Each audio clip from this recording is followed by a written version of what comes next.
What's good, Fin Nation? What's good? It's your boy Reason, and we are back here for another one. I hope everyone has had a good week so far. And to all my American friends, I hope that your July 4th weekend is in fact goes well and is really good. Appreciate everyone for taking a little bit of time out of their Friday to tune in. We're going to talk about Mike Gesicki.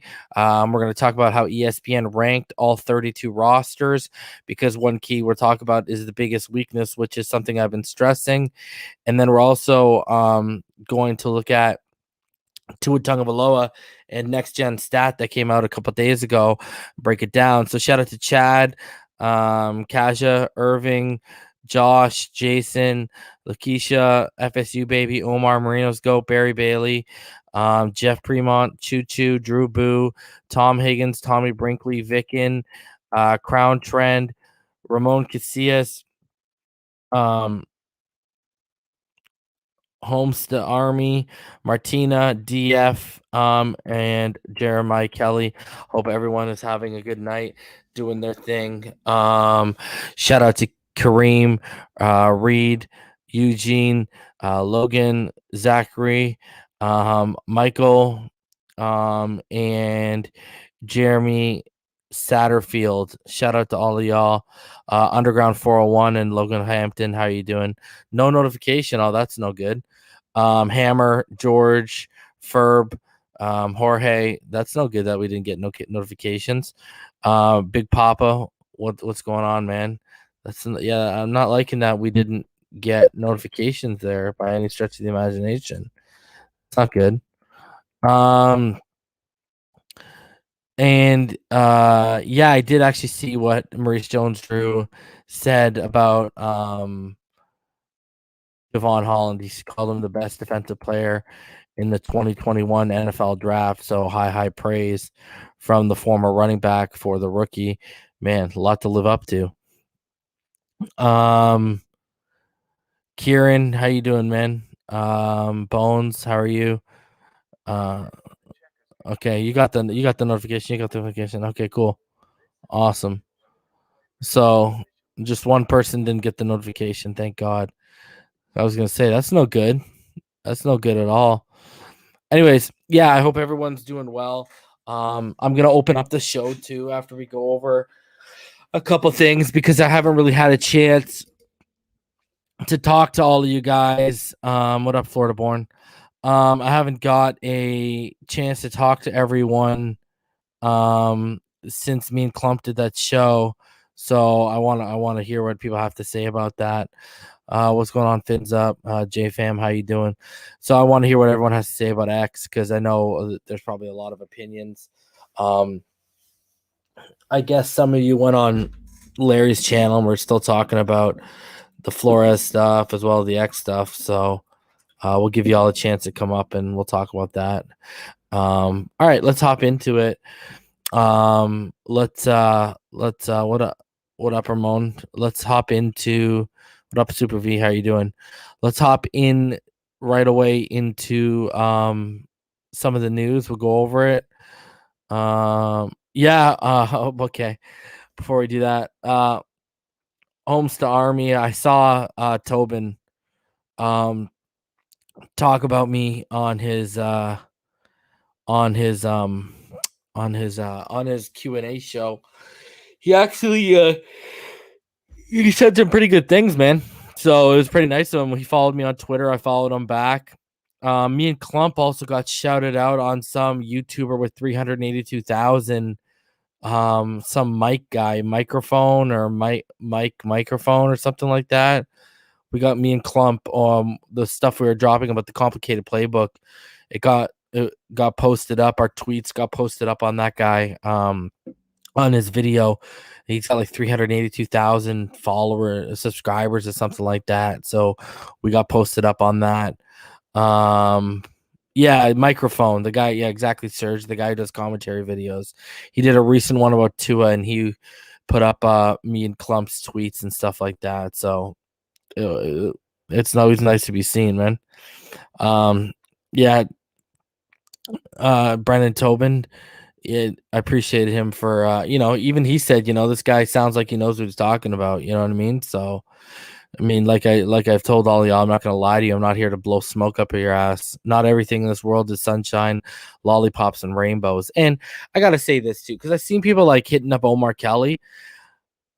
What up, you boy, Trev? I never once said there was a power struggle. What I said was Ross has told them we ain't moving on Watson. Flores and Greer still want to make a move for Watson. That's what I said. I never said there's a I never actually used the words power struggle. If you go back and watch, those words never came out of my mouth.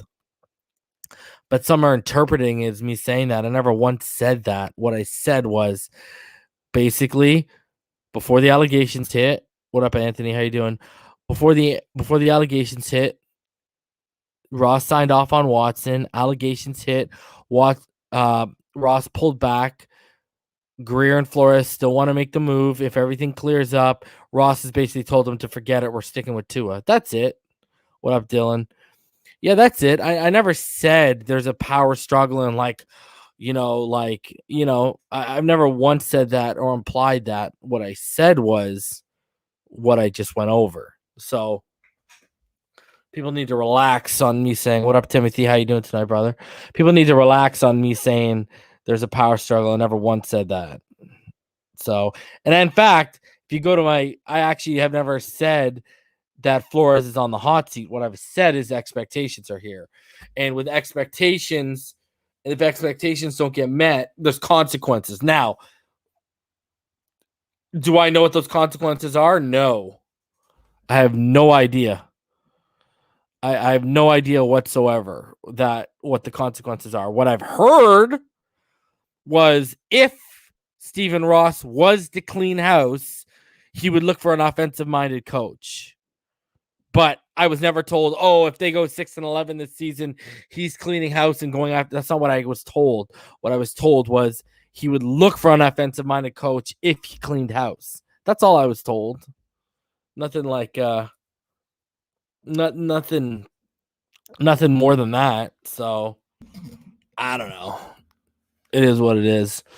And I appreciate one guy in the Omar. He's like, I heard that on Reason 2 and Reason's usually right. And then someone responded, well, you use the word usually. Well, appreciate the guy saying I'm usually right first. Second of all, that's not really what I said. So I appreciate the support, though, for the person that did that. What up, Barry? How you doing? So, just people need to realize there's expectations here. If we flop on the expectations, I have no idea what happens. I probably wouldn't hear through the grapevine until like during the season. So, I mean, that just is what it is. That's the nature of the biz. All right. And what's crazy is I've actually confirmed who some of my sources were to like Josh Houts. I've told him. Me and Clump have talked about them. I've told Rhino. I've told Pyro. I've told EM. So there are a few people just so I have them in the know that, this is who my sources are. So I've actually dropped names to those people. So not all of them, but some of the names. So that's so people know what's up. So they know I'm not blowing smoke up no one's ass. All right. All right. Appreciate you, Ivan. Thank you. What up, Way01? Thank you. Appreciate it, Dolphin Talk with Kills, man. Appreciate it, bro. All right, let's hop right into it. I've actually queued up the Maurice Jones-Drew so people can hear exactly what he said regarding Javon Holland, so y'all can get all hyped up. Just remember, this was the place where you first heard about Javon Holland, right? So, G-Rock, how much of a threat is Buffalo, he asks. Buffalo is a threat. Buffalo is 110% a threat. I think they're going to win the division again. What Clump is telling me from his Eagle source is that the Ertz thing is going to be done and there's going to be a new contract involved too. So I think Buffalo's legit. And I warned everyone last year. Last year when they traded for Stephon Diggs, I warned everyone that Josh Allen was going to take a leap. I had people in my comments saying, you're a Buffalo Bills fan. go buy a Buffalo Bills jersey, you're a closet Bills fan, all of this crap. And then look what ended up happening. So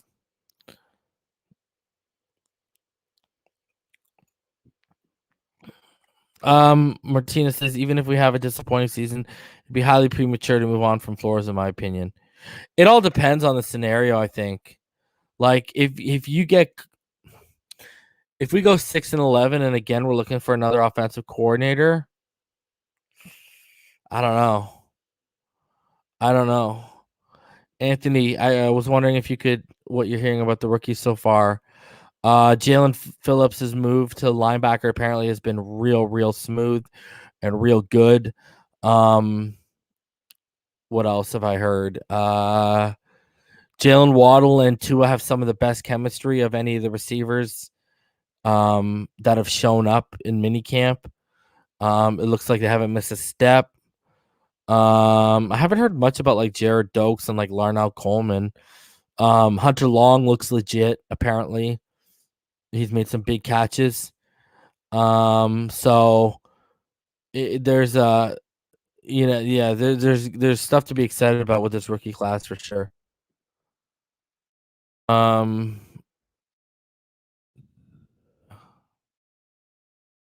says Ross isn't going to keep Flores or Greer if they don't win 10 game plus games, compete in the division, and make it to the playoffs. People need to realize the playoffs are the expectation this year. Will our defense be top 5 this year? With X, yes. Without X, no.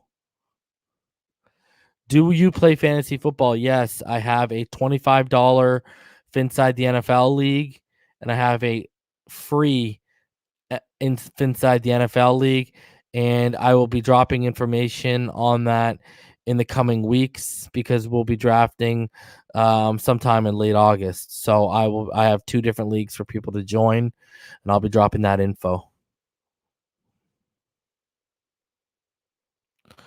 Yeah, Super V. If they win the first 2 games, I think the AFC's on notice, bro. It is, but the problem is now you're getting into year 3 and there's expectations. And if you count Jim Caldwell, we're technically on our 4th and 5th offensive coordinator. If you're going on to your 6th and the offense still sputters a bit, there's going to be serious questions.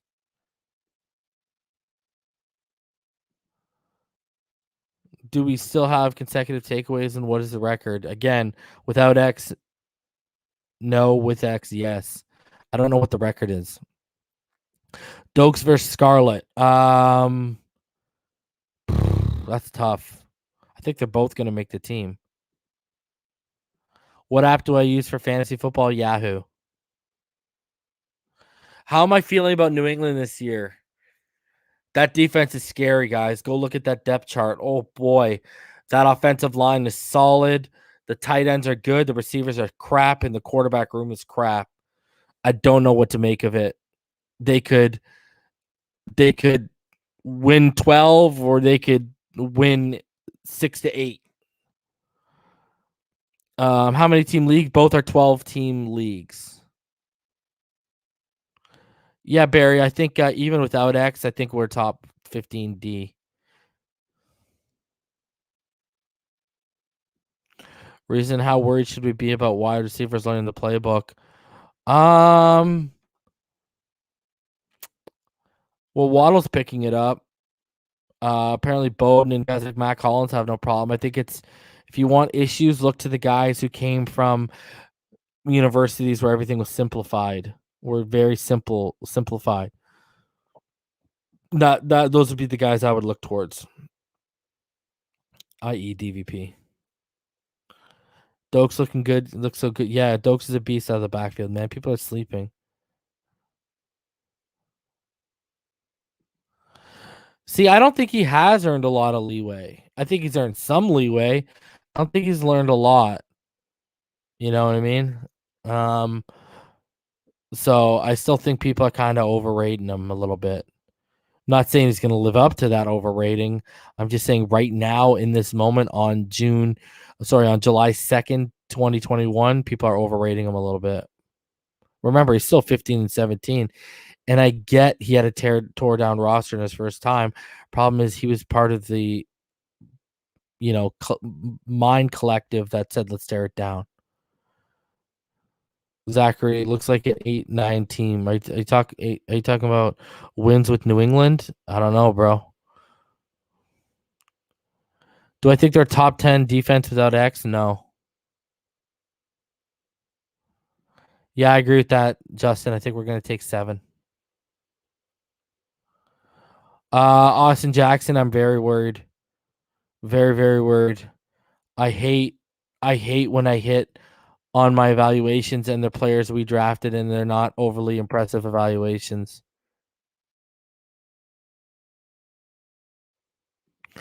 Are we missing something on the Mac Jones comparison to all the football analysts on TV and social media put Mac ahead? What are we missing, Reason? The fact that Mac's white and Tua isn't. Like, they're not even close. People are just hating. Nothing new on Will Fuller, my friend.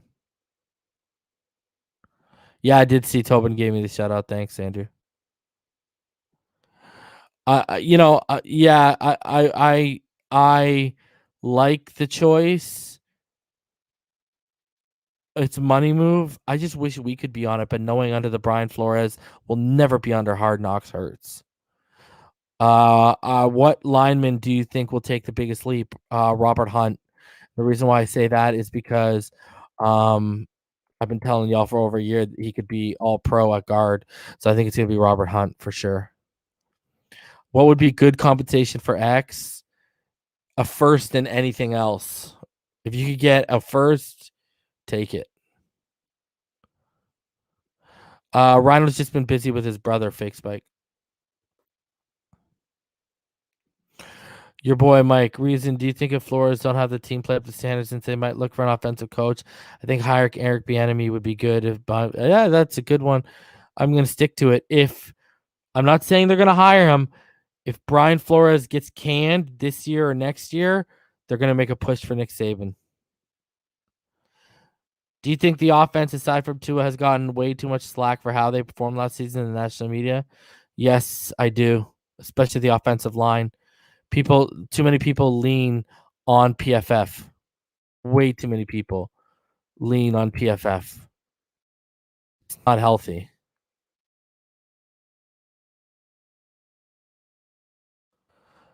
Covering up X with Noah. Noah hasn't shown you guys anything. And you got to be worried about the X holdout and how they're propping up Noah at minicamp, because the question you got to ask yourself is, are they doing the PR move? Are they keeping it clean so everyone's excited about Noah and setting y'all up for X is gone? Logan Hampton, who starts over Fuller? I think your 3 starting wide receivers will be DVP, Albert Wilson, and Jalen Waddle. That's it. Was a terrible approach. Yeah, tanking was, I guess.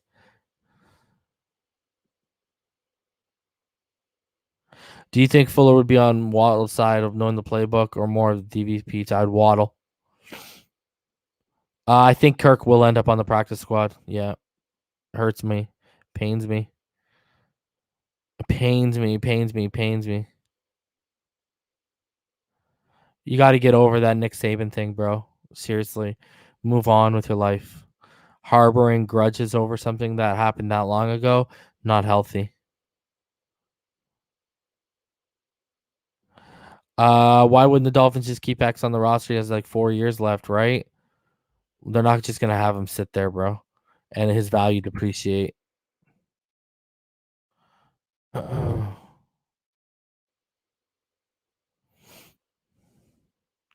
right. Yeah. Yeah, they were talking about Noah last year at training camp. We all saw how that worked out. Not very good. Not very good. I think Liam Eichenberg might be our most technically sound blocker already, and he's a rookie. So that's where I'm at. I think the expectation has to be wild card at least. I don't think we're winning our division. Oh, it's just the lighting, bro. I'm good. All right, let's get into it, guys. I've answered some of your questions. Little mini Q&A. Let's hop into it.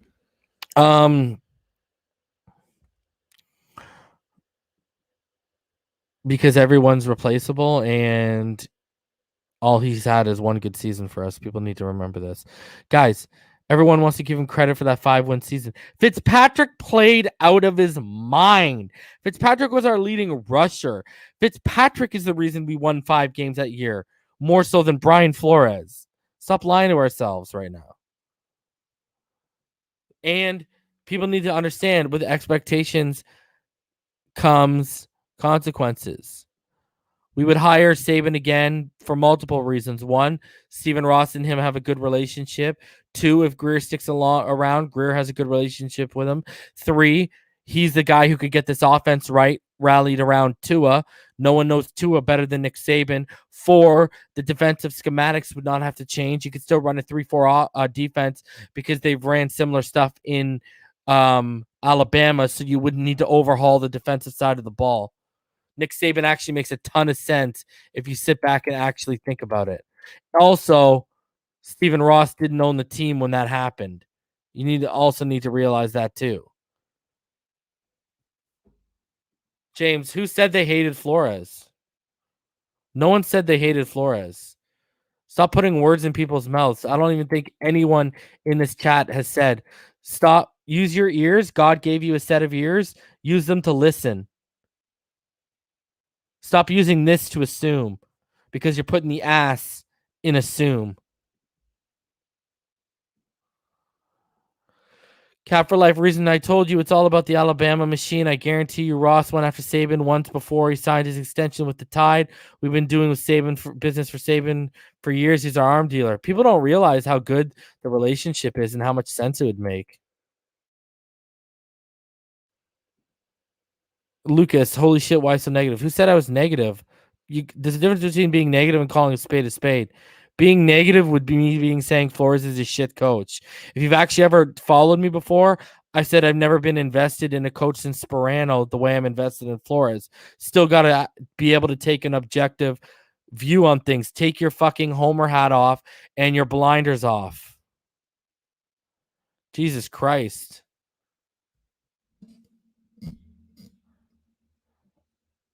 No, when they talk about two in this way, it's called hate.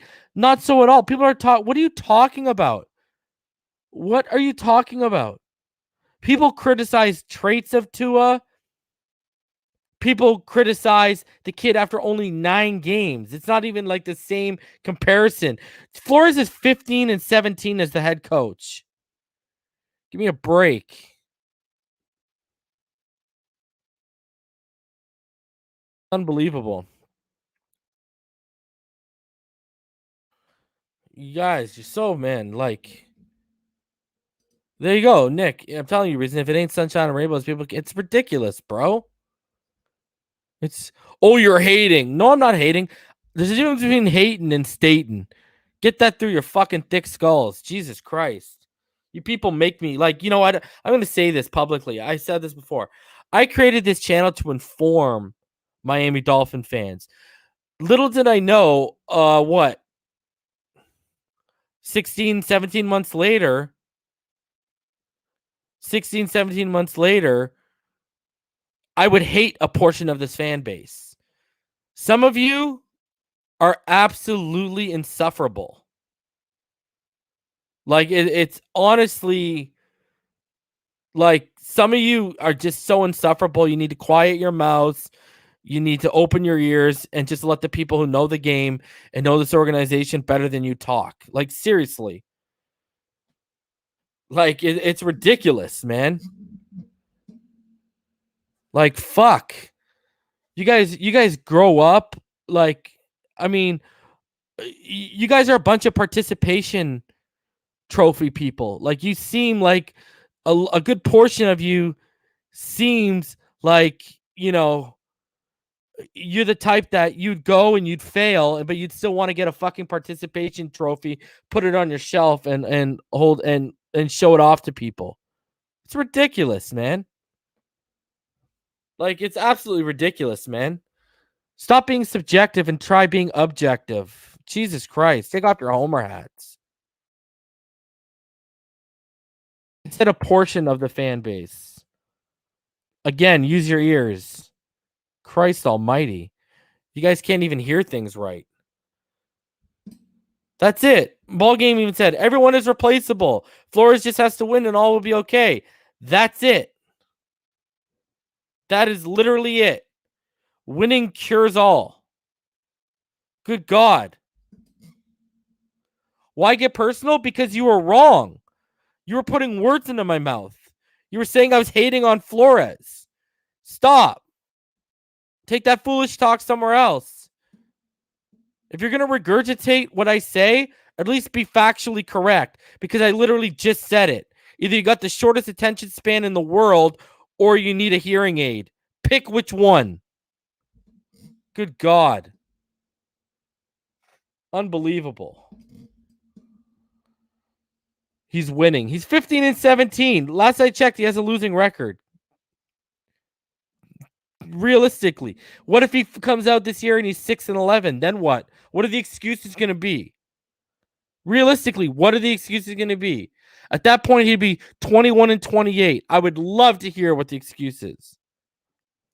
Jansen, Risen, will you be able to drop the bombshell story about Flores and Tua that you shared to your circle? No, I will not until I get okay from the person that told me that. And right now, I don't have an okay on it.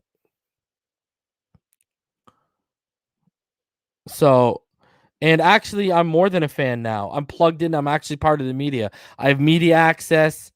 I have people who tell me behind the scenes. By doing this, I became more than a fan. So, y'all got to keep that in mind too. I get paid to do this. So, I'm more than a fan now. James, I never said I'm not giving him a chance. I literally just said winning cures all. He just has to win. What you people keep forgetting is there's expectations. With expectations that don't get reached, will come consequences. Not from me, not from you, not from all the other people in this chat, but from the hires up, the people that matter in the Dolphins organization. It's just facts. Look at Jimmy, 6-11, Flo will be gone. I'm not even saying that.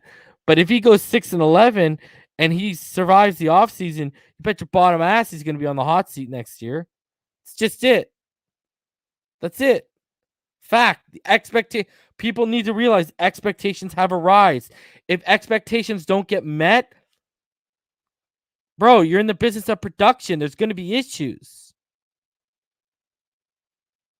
That's it. That's fact.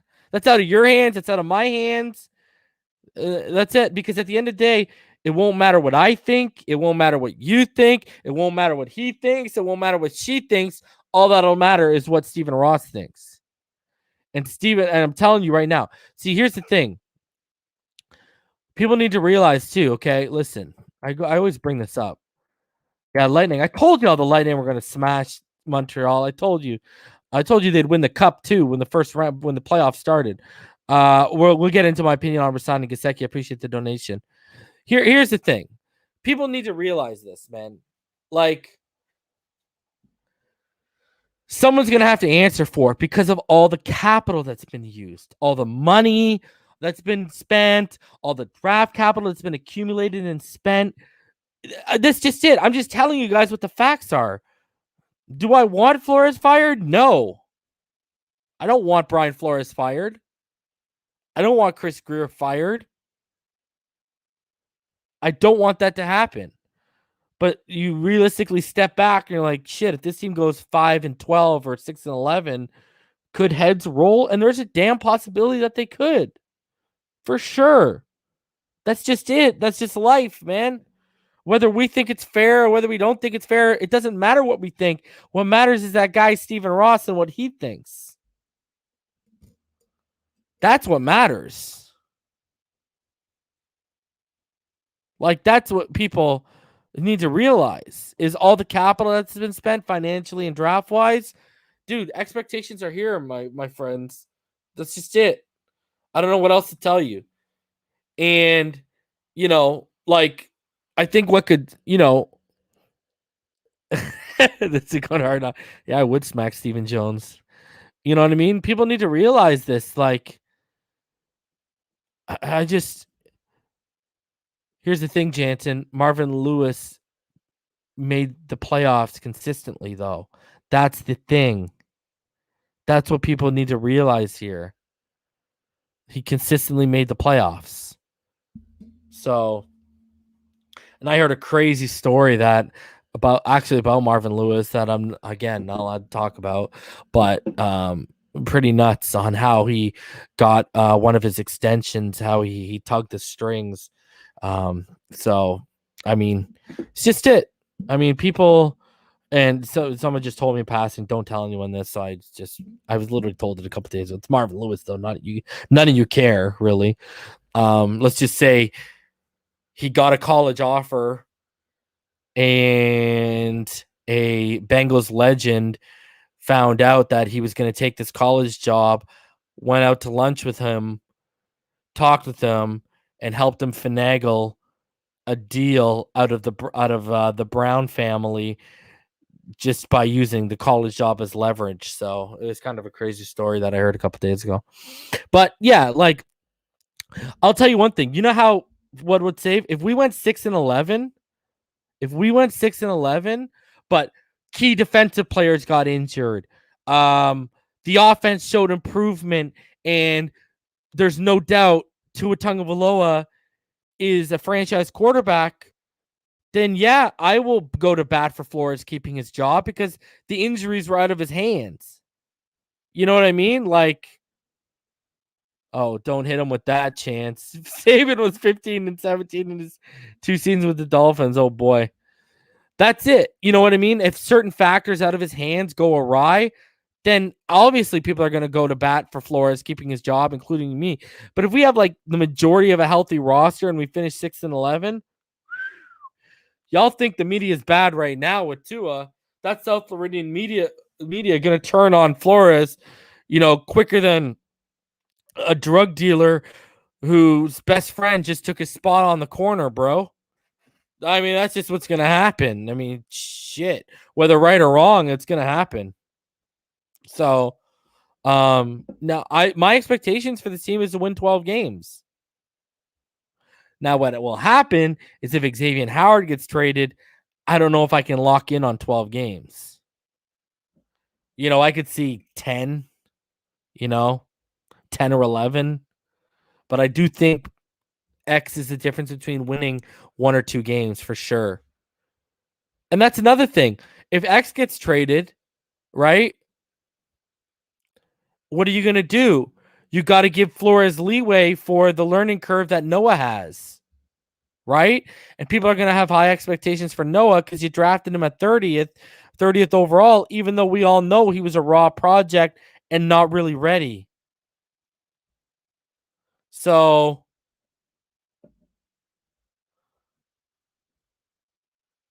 well, the team he inherited, he tore it apart. I don't know what to say. Like, and that record would be a lot worse if we didn't have Ryan Fitzpatrick. He might have won 2 games. But that was his choice. They came in and decided to tear it down. Right? How many franchise left tackles get traded, even if it is for 2 first-round picks? Let me ask y'all this. Seeing as what they've turned those 2 first-round picks into, would you still rather Laramie Tunsil?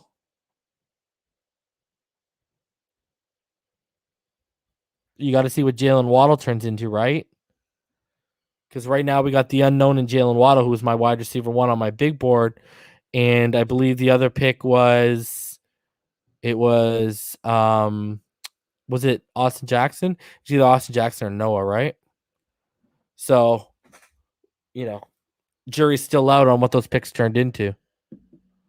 If Waddle ends up being a okay slot receiver, people are going to say, yes, I'd rather Laramie Tunsil. Because Austin Jackson is not Laramie Tunsil and will never be Laramie Tunsil ever. Philip Leduc feels like Ross needs to stay out of Greer and Flow business.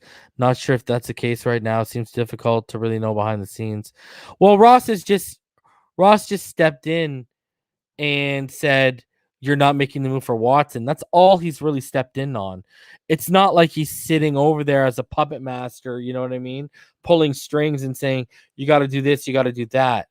That's not it. Like, in all fairness, that's why there's no power struggle. That's why I don't know why people were saying I said there's a power struggle. I never said that. What I said was he came in and said, "Yo, we're not making the move for Watson," after he originally signed off on it. That's all. That's not a power struggle. That's him saying, "Dude, I don't want that PR hit. I don't want that in, especially he learned after the hit he took um after he took after he took the big hit for the Trump stuff, right? Jackson, Waddle, and Holland are the Tunsil picks. Listen, I'm the first one in this community that was putting Holland on everyone's map. In that same video in October that I dropped, I put Waddle on the map too. I've been talking about Waddle for time. He was my wide receiver 1. I like Waddle. I love Waddle and Holland. Thing is, they haven't played yet. We don't know what we got. That's it. That's it. So, I mean, and what's crazy is what people don't realize is, think about it. We traded up to get Liam Eichenberg, right? Jalen Waddle, whether fairly or unfairly, will always be compared to Penei Sewell. That's it. It will, if Sewell goes out and has a freaking all-pro season and all-pro, if we get Tristan Wirfs production, Jesus, we better hope we get some semblance of Justin Jefferson. Whew. Whew. I'm telling you, and that's just facts. Troy Hicks, reason, do you think starters will be on the who do you think the starters will be on the offensive line? Jackson, Kinley better win that. I ain't trying to see Jesse Davis. He doesn't have the functional strength to play guard. I think Skura, Hunt, Eichenberg. That's what I think.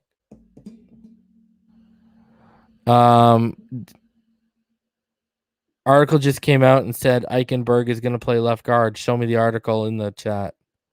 Drop the article. If we drafted another guard and traded up for him, that's not using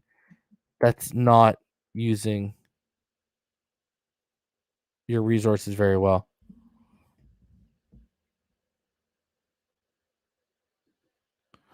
Dylan, bang on.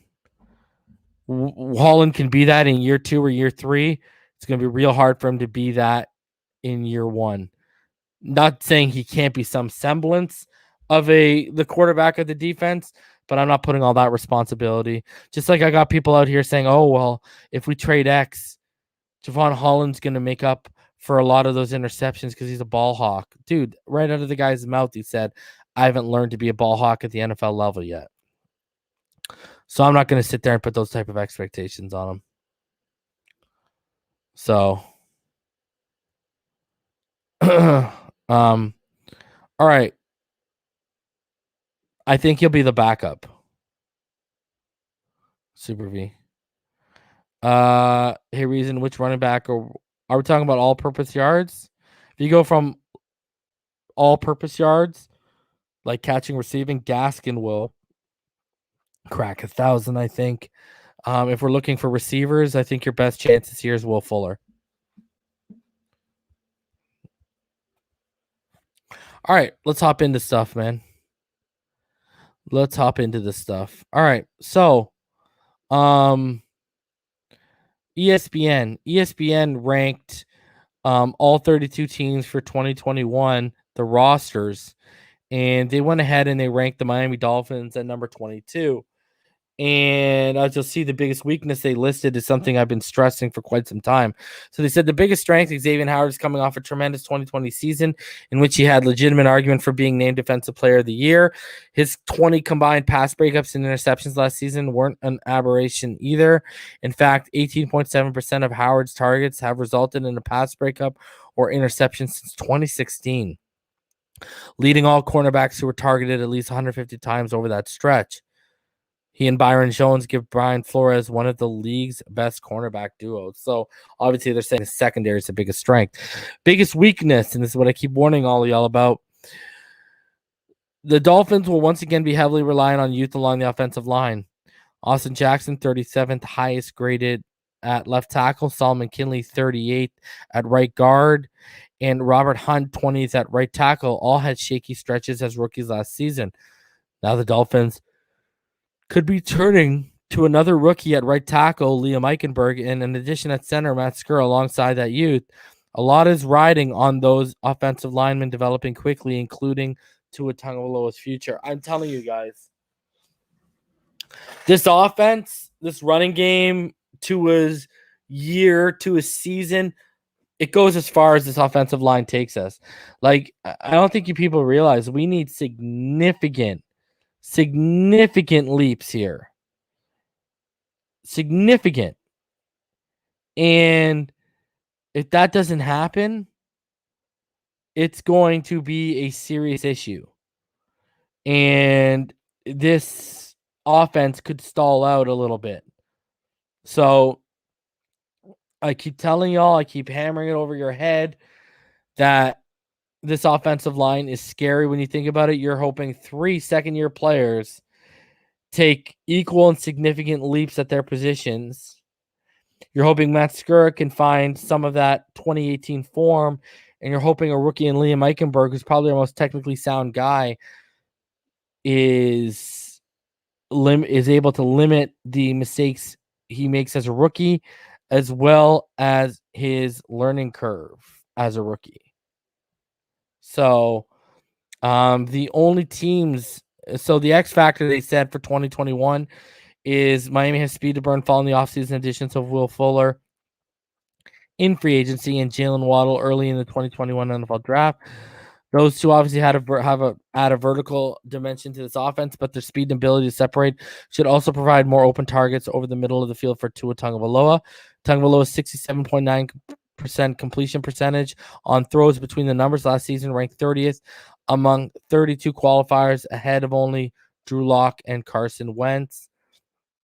And it goes and it gives you the offense right here, and they have Liam Eichenberg right there at right tackle, and they actually have his 89.9 grade from college. That's his college grade, just like Javon, 81.5, Jalen 86.6, and Jalen Waddle 82.6.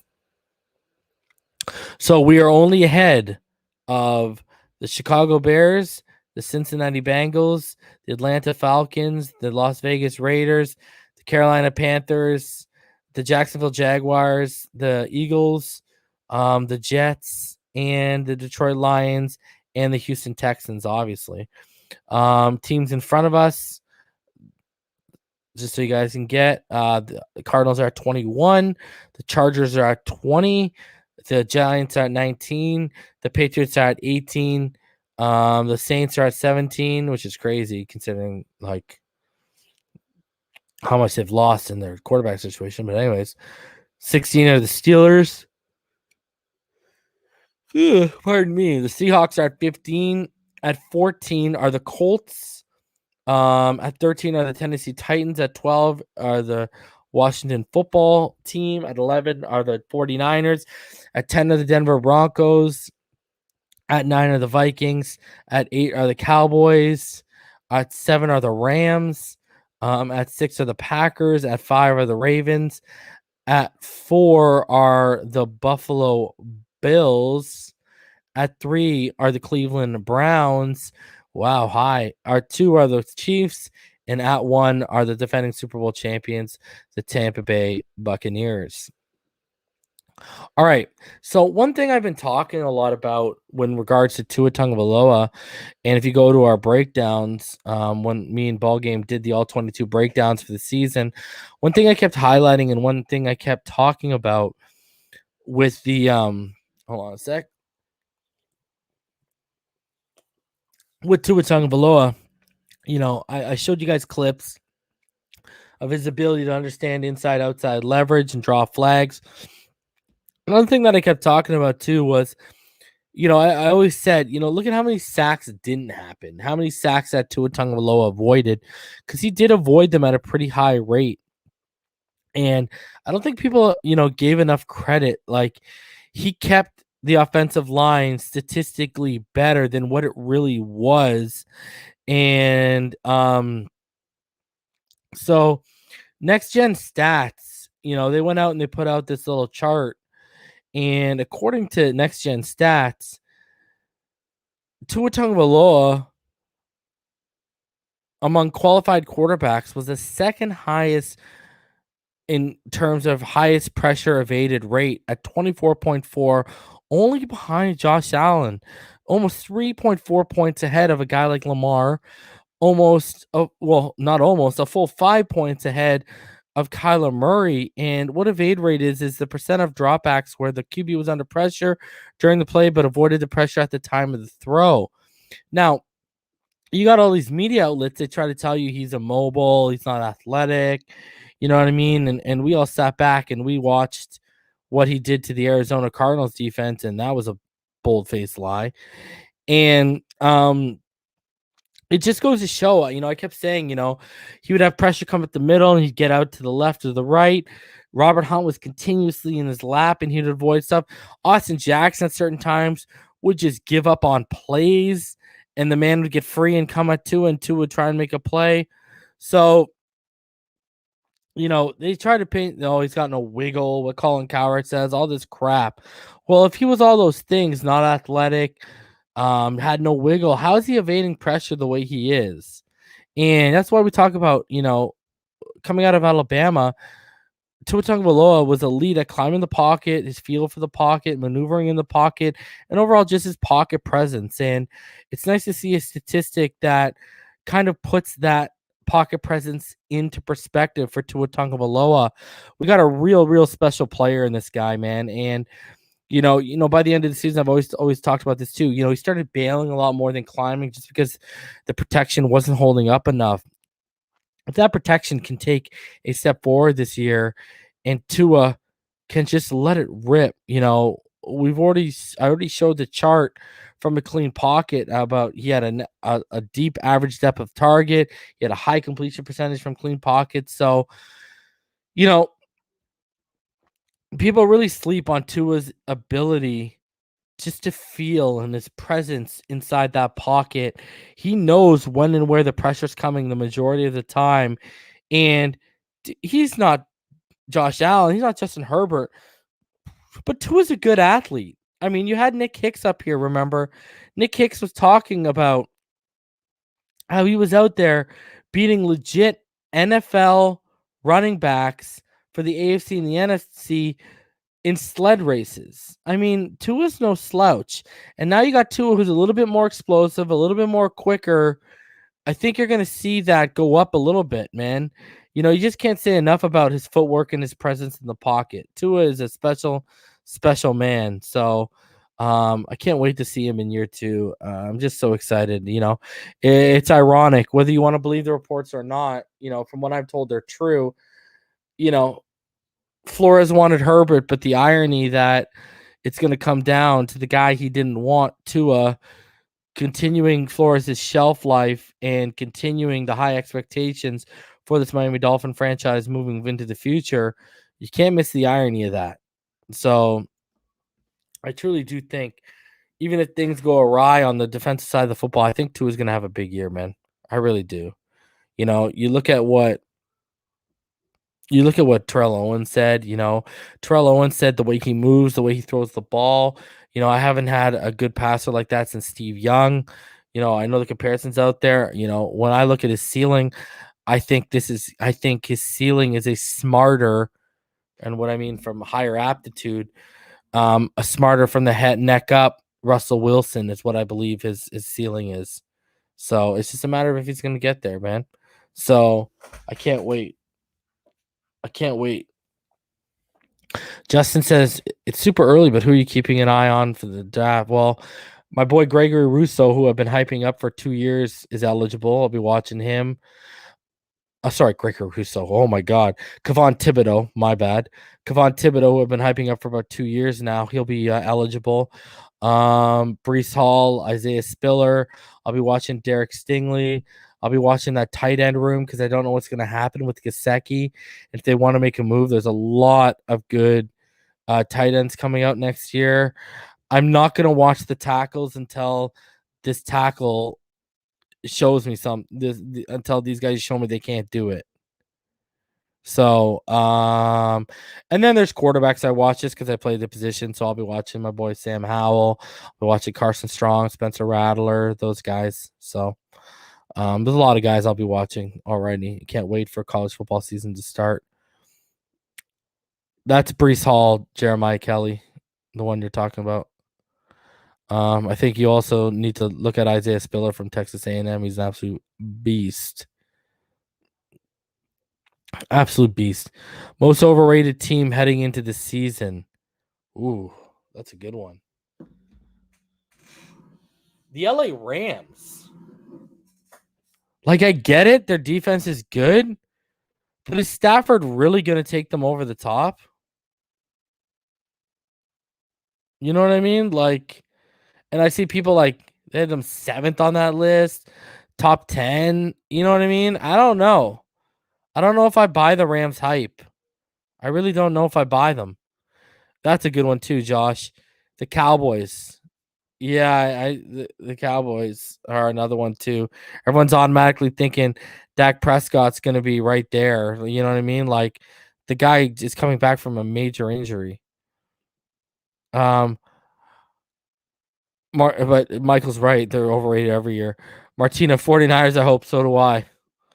Man, I'm telling you. If that 49ers pick ends up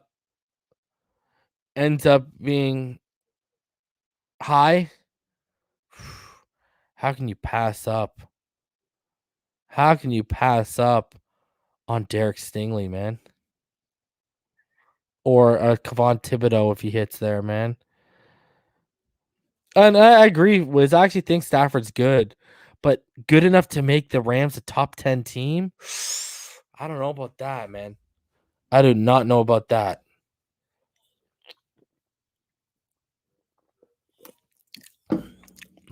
Hi, Ali.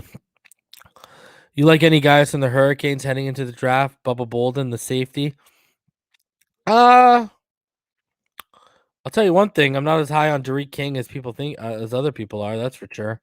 Trying to think of who I like on the Canes. I guess Bubba Bolden would be the guy I like the most, but I'm not huge on Bubba Bolden. So all right, let's keep it rolling. So yeah, guys, just so you know, Tua Tagovailoa, when they say he got no wiggle when he's not athletic enough, you show them this. All right. People need to realize that this kid is being massively slept on. All right, someone mentioned, I forget who it was, mentioned what Maurice Jones-Drew said about Javon Holland. So I wanted to show you guys that, and so y'all can see because he hyped him up pretty big. So we'll get into that. I'll show you guys what he said. Do your Jaguars here. Do your Jaguars. No shock there. Trevor Lawrence at number 1. That's what everyone knows they're going to do. But at 25, you had them take an Oregon safety, Javon Holland. Okay, some people say that's a little rich, but Maurice, in 1.0, you had him as the 10th overall pick, and you said he was the best defensive player in the draft. I still think he's the best defensive player in the draft. I think a guy that can cover receivers, he can cover tight ends, as we're seeing here. This tight end will be in the top pick next year. He does everything. The reason that I want to talk about him too, Andrew, is I got an opportunity to coach him in football, like 3 or 4 years ago for an organization that I'm part of, the KT Prep Football 7-on-7 organization. When I tell you I saw him as a junior in high school, and I was like, this dude is better than most guys that are in the pros right now. He can cover corners. He can cover the slot. He can tackle. He can play the deep safety. He can play linebacker. He can play the box safety. He can do everything. And for me, when you look at the Jaguars, excuse me, and what they're trying to do on the back end, they have a lot of holes they have to fill. Javon could be a guy that can do a lot for him. Hey, man, I love it. Pound the table for a guy that you believe in. Bay Area guy, his dad played, born in Canada. He's an opt-out. He is a player, Andrew, and I love it. Be different. Even better. So his floor has to be 3 Pro Bowls, 3 All-Pros. It has to be that. He was coached by that, right? Like, because he has to be that MVP candidate. He has to be up there, those type of things, right? Man, those ears on that NFL coach, on that NFL network host, Jesus Louises. That guy can probably hear me when I go live, wherever he is in the world. My God. Yeah, Holland's an absolutely Holland's a stud. I mean, I've been talking about this guy, you know, for in August it'll be over a year. You know what I mean? So he's just an absolute stud, man. You know, they didn't mention he covers boundary guys too. If you go look at his tape at Oregon, he would go out there and he would cover boundary. He can do it all. Javon Holland is literally the Swiss Army knife, and he's going to be able to do what Minka didn't want to do. So, you know, Javon Holland's legit, man. It was a great selection. Jets gang says Jets taking the division, bro, over my left nut. Jets ain't taking shit but the 4th spot. Sorry, bro. And I'm ready for his top receivers this year to be Xavien Howard and Byron Jones. So yeah, Javon Holland, he's an absolute beast, man. I cannot wait to see what he does as a rookie. I think by year 3, Javon Holland is going to be vying for one of the top safeties in the NFL. For sure. I truly believe that. He's so good. So, I can't wait to see that. All right. Final thing before I open it up to you guys, because of that unexpected Q&A that took up a ton of time, but it is what it is. And I remember Philippe asked earlier, so we'll get into what you're saying. Asked earlier right here, Philippe. So, the Dolphins in recent months, and this is from Barry Jackson, the Dolphins in recent months have extended 2 members of their 2018 draft class, kicker Jason Sanders and linebacker Jerome Baker. But we hear there is nothing percolating on the contract front with tight end Mike Gesicki at this time. It's unclear what to make of that. Perhaps the Dolphins are waiting until everyone gets back from vacation. Perhaps they're waiting to see how Gesicki and rookie 3rd-round pick Hunter Long play this year. Regardless, Gesicki is in good position to snag a very good contract in free agency next March if he doesn't resign with the Dolphins before that. The projected 2022 franchise tag for tight ends is $11.3 million, according to OverTheCap.com. Slapping the tag on Gesicki would be one option next spring. I believe the transition tag is about around $9.5 million too. The transition tag is for people to match, right? And compensation comes through. So I'm telling you, man, I don't know if he's in the long-term plans. I really don't. If the franchise tag is $11.3 million, does that mean he wants $11.5, $12 million? Are you going to pay him that? I mean, it's a really fickle situation with this contract with Mike Gesicki, because here's the thing. If I'm going to be paying you $11.5 million, I want you to be complete. I want you to be at least an above average blocker. I want you to be a tight end that can run pretty good routes and not just depend on your size and ability at the catch point to make catches and create separation. So, and you look at the high investment in Hunter Long. You listen to Brian Flores when he drafted Hunter Long, when he made the call, he was gushing about him making his first Boston College alumni pick. So with Gesicki, I don't know. This is a really hard player and situation to get a grasp on, because I know a lot of Dolphin fans love this guy. I get it. He's pretty good. But the problem is, is he a top 5 tight end right now? You have to actually ask yourself that. I don't know if he's a top 5 tight end in the NFL. I really don't. And I'm not even just saying that to, cause a stir or cause a fuss or cause a ruckus. I mean, we know he's not better than Kelsey. We know he's not better than Kittle. We know he's not better than Darren Waller. Is he? I don't think he's better than Mark Andrews. Um, is he better than TJ Hawkinson? Is he better than Rob Gronkowski even right now at Rob Gronkowski's current state? Is he better than Dallas Goedert? Noah Fant's on the uprise in Denver. You got Hunter Henry and Jonnu Smith. I mean, it's tough. What about Robert Tonian from Green Bay? He was amazing last year. So there's still guys that it's questionable if Gesicki is he a top 10? Yeah, I believe he's a top 10. I believe he's a top 10. But I do not think he's better. I don't think he's a top 5. And the problem is he's going to want to reset the market problem potentially. That's the issue. What if he wants to reset the market? That's going to be a lot of money, guys. And I'll be honest with you. I would rather pay X than pay Mike Gesicki.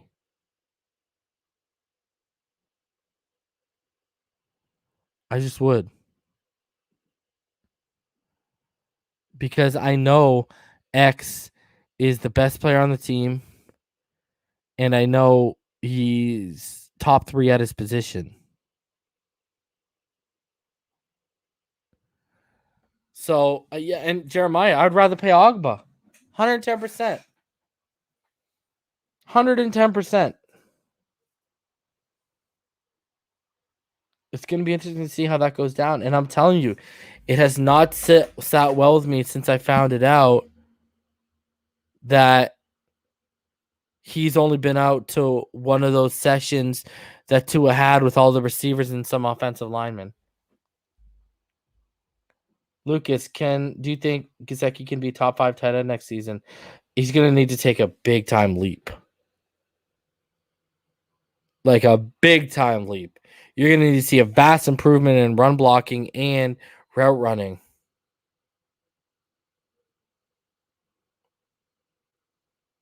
And that's asking a lot in one season. You know what I mean? Like the fact that I don't see him out there working his tail off with Tua and such in the offseason worries me. It makes me think he's not taking it serious enough. He's more worried about dyeing his hair or what color his hair is going to be this week. So, I don't know. We'll see how it rolls. I'm going to go ahead. I'll drop the link for some of you guys to come up here. We could talk about everything we talked about. And then we could talk about the Xavien Howard stuff if you want. True Seeker Chris, I can't agree that Gesicki's top 5. Can't. Sorry. Just cannot. I just named a bunch of tight ends that are better than him. So, and what's really going to be kicking the nads if Kyle Pitts comes up and lights up this year. If he comes out this year and lights it up, oh boy. It's going to be a serious issue, man. Because people are just going to sit there and say, we should have stuck at 3. We should have stuck at 3. So, I mean, we'll see how that rolls. But I don't know. The Gesicki issue is going to be something to monitor closely because, I mean, guys, they felt paying Jerome Baker was a bigger issue and needed to be dealt with quicker than paying Mike Gesicki. Now, I think Gesicki's top 10 in his position. I do not think Jerome Baker's top 10 in his position. So put that in perspective. British Finn, what's going on, dude? Hey, Reason, how you doing, man? Not too bad. How are you, man? Yeah, I'm really good. I just want to say, firstly, Reason, that I think I wanted to say I really appreciate the work that you do on your channel. I think you're really connected, knowledgeable, and speak the truth and try and educate us fans across the globe. And I really think, I want to say, I think you really do a really good job with that. I appreciate it, man. So, I know you get some flack on Twitter and whatever, but, that's the world we live in, dude. Yeah. Don't let the haters hate. But a couple of things I wanted to say. Firstly, Stephen Ross is not a young man. He's an ambitious man, but he's not a young man. And he wants the Dolphins to win a Super Bowl. Mm-hmm. And if we don't improve on 10-6, then there will be changes because this guy can't afford to wait around. He's not a young guy. He's not a guy as an owner. He's not a guy in his 40s or even his 50s. This guy's in his 70s, I believe. So, he wants to win, and he wants to win now. I think he wanted Lamar Jackson. I think there was talk about that a couple of seasons back. We didn't get him. And now, from what you're saying, he had some input into some draft selections or some trade selections either with Deshaun Watson and kind of stepped in there. But he wants to win and he wants to win now. But if we don't improve on 10-6, then maybe Flores does, bite the bullet, or maybe Gray does. But there will be changes, I believe. There has to be, as an owner, the sky's the limit. He wants to win. He wants the Dolphins to be relevant again. We've got they upgraded the stadium. We've got a new training facility. We haven't had a playoff win in too long, man. And he wants to see some success. So if we don't win, improve on 10-6, then expect changes. Whether you buy into Flores or not, this is an NFL. This is the business, and this is how it is. I'm afraid. I don't know what you guys think. I think you're onto something, because this is two things I've always said about the NFL. What have you done for me lately? And the one thing, Tua should be the living proof. Sometimes you don't have time. You're talking about Stephen Ross. You're 110% right with his age, but let me say this. If you know what I mean, this is let me put it this way. I've said this before. Okay, Van Noy was cut. Jordan Howard was cut. Eric Flowers was moved off of. If these type of players are going to be held to the standard where we give you 1 year, even two, we give you 9 games, we don't like what we see and we're ready to move off of you. Why isn't the coaching staff being held to that? Yeah. You know what I mean? And people need to realize that you do not have all the time in the world. What's crazy is, and I hate to bring this guy up, and Lucas says NFL not for long. Josh Rosen. Josh Rosen has started a vicious cycle.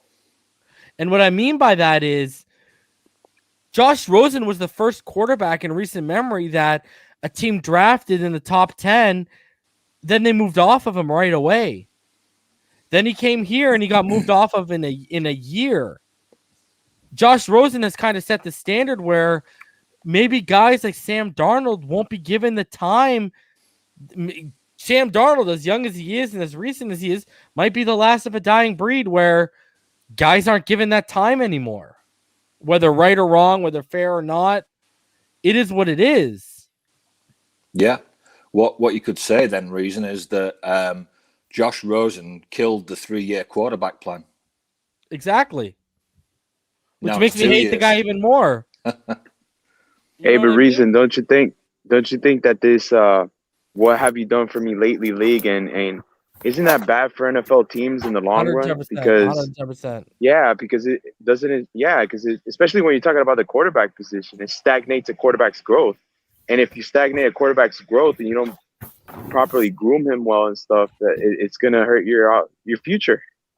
It's gonna Ross hurt your is, ability to win, and and people want to hurt. on British Finn's go point, ahead. Ross is 81. 81. Jeez. Talk about time not being on someone's side. Yeah. Is he really 81? 81. And he just went through a divorce. Wait, He seriously? did? Wow. Yeah, he just got divorced. And that's what I'm saying. If you're 81 right. years of age, you know, you wake up in the morning, you're thankful. You know, I mean, you know, I'm not. This guy's got a short window of opportunity to try and get the Dolphins to win playoff games, have a deep playoff run, and maybe get to the Super Bowl. So, if we don't progress, no matter how much we love Flores or buy into Flores as a coach or not, maybe, but there will be changes. It's going to get more intense the older Ross gets because he's running out of time as an owner. And to be that Super Bowl team that he wants to see this year, you got to at least make the playoffs. It's got to start there. It's got to start somewhere. Or at least show them you're a playoff team. I really, and I'll make my prediction when we get to the actual, when training camp ends and when I do the round table. With this X thing, with this Tua thing, and I'm not even just talking about, the Watson stuff, just in general, how he's been treated and handled. I don't know, man. I got a bad feeling about this season. I don't know what it is. I don't know why it is, but I have a bad feeling about this season for some reason. What a topsy-turvy kind of off season, man, because it went up. It's like a roller coaster. It went up like during February, March. We had such a great outlook to the season, and then just after the draft, it's been pretty much downhill, man. Well, you think after 10, That's what it feels like. A 10-6 season where you barely missed out on the playoffs, you wouldn't have as tumultuous as an offseason as we've had with players getting questioned, guys holding out. Like, you wouldn't think all that stuff would be happening. We haven't won shit, and you got a player like X holding out like we just won the Super Bowl. Well, Reason, that's ridiculous, man. What's up, Josh? Hey, Irving. Is one of the things that's kind of like making you just cautious about the season and more apprehensive, with the Flores stuff, that you kind of thought that he was a certain way with the way he projected his image, and then with some of the stuff that you've heard behind the scenes, kind of changed that. Is that part of the reason? Or yeah, and last year, for the majority, we were pretty much healthy. And, seeing that 2 years in a row is, you usually don't see that. And then, with the Flores thing, here's my stance. Just with the Watson thing. I would have been ripping on people who wanted to move off of Tua after 9 games, calling them a casual. Do I have to keep that same standard to our coach, our GM, who got Ross to sign off of Tua after 9 games? If I'm holding fans to that standard, shouldn't I be holding? Yeah. That's right. Because when you look at it, that kind of hurt the team directly because, after the news hit the fan, they had time to go to their plan B or their contingency with, okay, we don't know when this is going to clear up, so let's just try and invest on the team that we have now. Let's focus on trying to maximize the draft capital we have, trying to, fix that O-line and stuff like that. But they drug their feet the whole, free agency period, and they were still waiting for the Watson scenario to open up, and they missed out on, key components we could have got for this team. Now, I'm not saying we talked about that, right, Josh? Because I love the Dark McKinney signing and Will Fuller and the Coleman signing and stuff like that. But I mean, the whole time they just was like dragging their feet, waiting for him to come available when they could have, had better options if they would have just said, okay, let's just scrap that plan and just build what we have. But the sad thing is, Josh, the man has not even got 1 year of quarterback play. Not even 17 games of quarterback play. And you're ready to move off of him? Well, and he was throwing touchdowns to Holland? But and his health. You gave him 9 games. He wasn't even at 100% health. And you could tell. Exactly. Like my whole thing is, and I say this to fans, and I'll say it to anyone listening in the Miami Dolphins organization. If you're willing to move off of him after 9 games where his trainer comes out and says he's at 60%, we got serious issues because, listen, scouts and evaluators can't even get a firm grasp of what his floor and his ceiling is going to be because to gain that, you're going to have to see what he is through a 16-game season at full health. Mm-hmm. I can't wait. It's a weird situation we're in right now with this whole it is Tua Brian. And that's exact. I just think it's that he haven't really seen him in training camp to really get a full grasp of how far Tua. Yeah, but let me hit you with this, D man. Let me hit you with this. Barry Jackson, right? Okay, because like if you're a coach, right? Mm-hmm. Let's say you're a coach. Let's say I'm DVP, just for shit and gigs. Okay, I go and I work out with Tua in the off season. You don't think I'm reporting back to you what I'm seeing? Of course. Mm-hmm. You know what I mean? And then you got Barry Jackson putting out an article where the receiving room, a lot of players believe Tua is going to be really good this year. Mm-hmm. So that's where I'm like, where's the disconnect? Players are seeing it, but the coaches are like, oh, let's move off. And I keep hearing this word. The players are saying he's a leader. Concern. Yeah, it's a divide. People don't realize maybe Flores needs to hear these from my mouth, brother. If you trade for Deshaun Watson, you think the expectations are high now, bro. Good luck to you if you do not deliver an AFC championship in 2 years. Mm-hmm.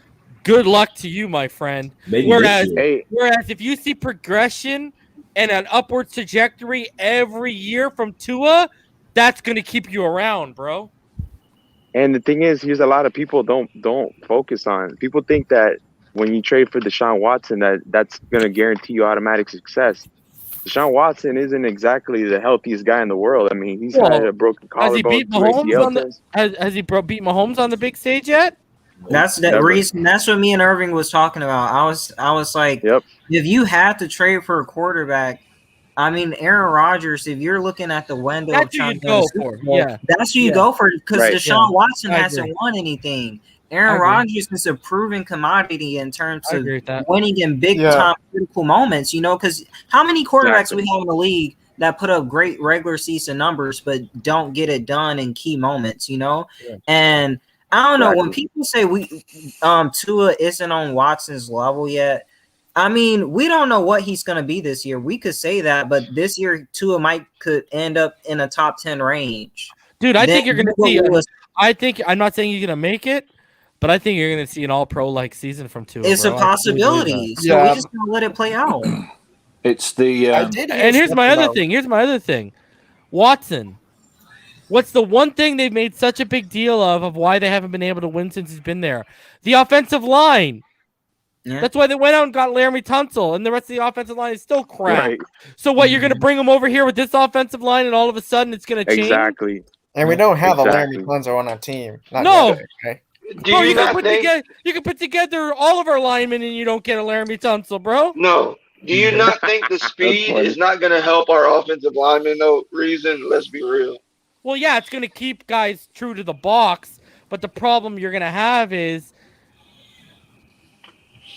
you're going to run into teams like the Patriots where they're basically going to put you they're going to put you in a situation where they're going to nullify the run and they're gonna know what's coming at them.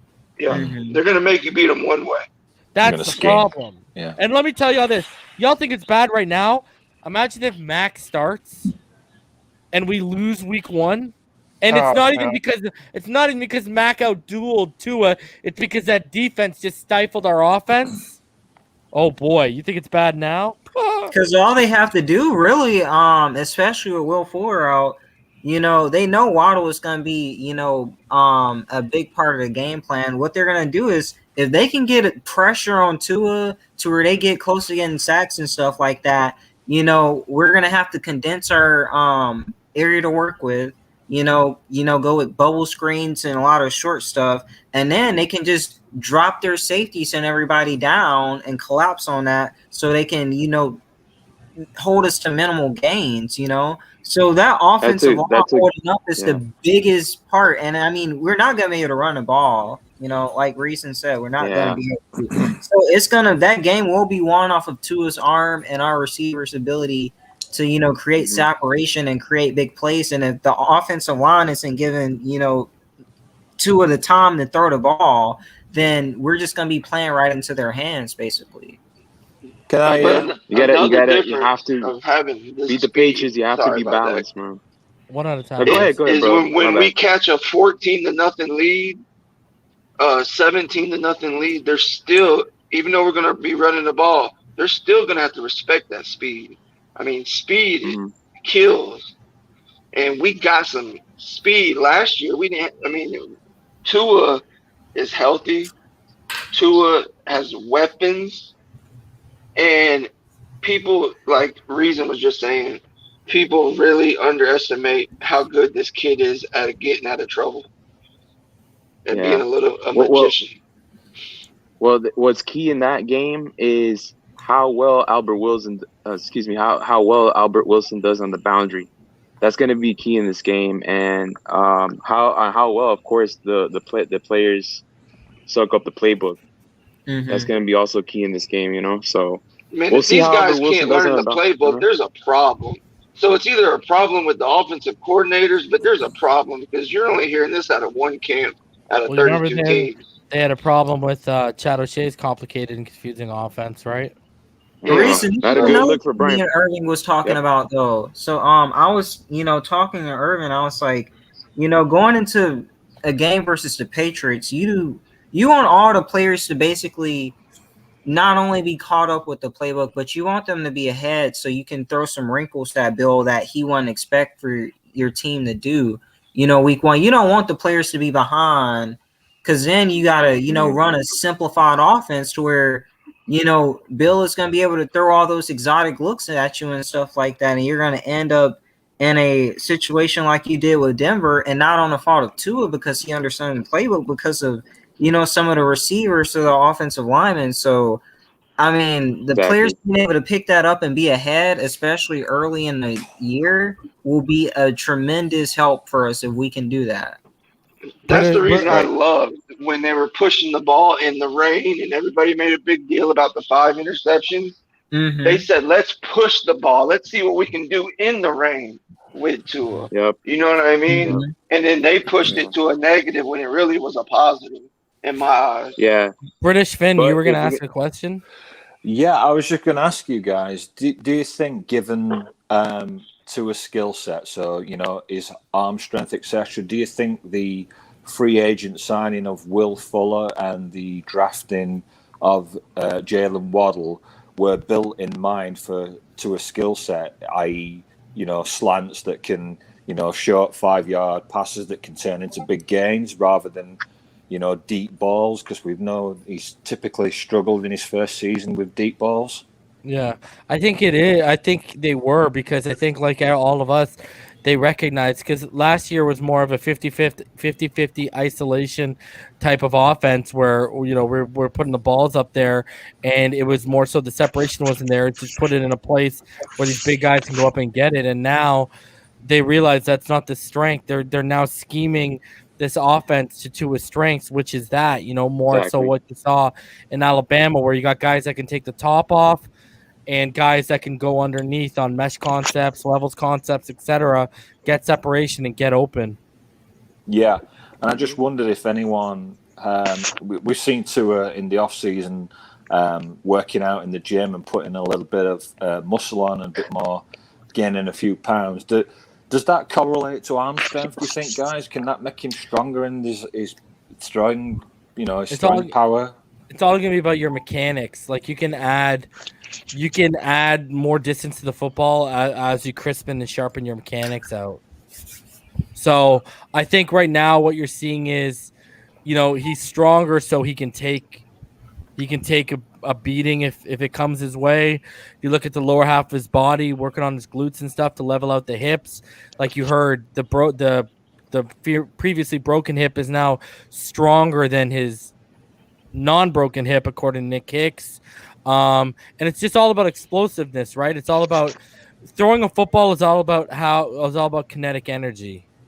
That's all it's about, right? So just as he gets stronger and he sharpens his mechanics, it's just he's going to be more explosive, and that'll help him throw the ball farther. But people, arm strength is kind of overrated in the sense of, how often do you need to throw the ball 50, 60, 70 yards in a game? Ask Joe Montana. Well, Reese, think about this. Look back to his college tape when he was fully healthy. Tua was one of the best deep ball throwers out of that entire draft, especially within that 3-year stretch. Does that mean he had the biggest arm? No, but when it came to accuracy, within 30 to 50-yard throws in college, that was money. Well, that's what I talked about. He could hit Devontae on a 9 route, and then on the next play he could go out and hit a 4-2 guy like Ruggs or Waddle on the same 9 route. His way to anticipate and also his ball placement when it comes to varying speeds with receivers is like elite. And think about this. His trainer said he didn't have a training regimen, and he was very weak when he came to him. See, I don't know how. I don't see. Here's the thing. Are you an Alabama fan, Josh? I'm not an Alabama fan. I'm an SEC guy. I'm a Bama fan. Okay, you're a Bama fan. You really think he went to Bama and he wasn't hitting the? You think Saban and them let him not work out, bro? It probably wasn't as intense. I don't think he was. No, I agree. It wasn't as intense. What he was now. But there's no way Alabama would allow a guy to go without training in the offseason. That's not their style, man. So I just don't think it was as ridiculous as it is right now in terms of how intense. So basically, he's going to be a lot stronger. Basically, like what he was able to do in college is going to be basically magnified. He's gone from 16% body fat to 10%. He's stronger. I did hear something today about Aaron Rodgers, but he's not going to be on the trade block anymore. Reason, I got 2 quick questions. Yeah, go ahead. Hey, didn't you say you going to the Atlanta game? Yeah, I am. Yeah. And you say you can be in Miami for the Atlanta game, right? Yeah. Okay, yeah. Because I'm coming up there for that game. I know you were talking about tickets and go through you. My second question is, I know we pumping the cornerback up and saying how good he playing, the one who's supposed to be replacing Tua. What if we pumping him up to trade him? I mean, we're supposed to be replacing X. What if we pumping him up to trade him instead of X? Noah? I doubt that one. Yeah, I don't think that we can be getting ourselves in position to trade him. I don't think they'd move off him that quickly because Justin Coleman's only on a 1-year deal. I think Needham would be a candidate to be moved if they're going to move someone, to be honest with you. I was just wondering, like, maybe they might be ready to trade him. But thank you for answering my questions, and I'm gonna have to get with you about them tickets because my wife gonna be up there. They're gonna be her first Dolphin game. Yeah, email me finsidethenfl@gmail.com. All right, fellas, I'm going in the gym. Thank you. Have a good one, man. Later, man. Freddie, then what does determine arm strength if not how far you can throw? Velocity of the football when you throw it, maybe. Like.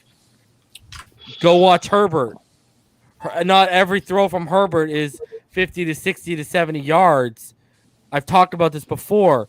When you have arm strength and you can put good velocity on the football, you can afford to be late on your reads.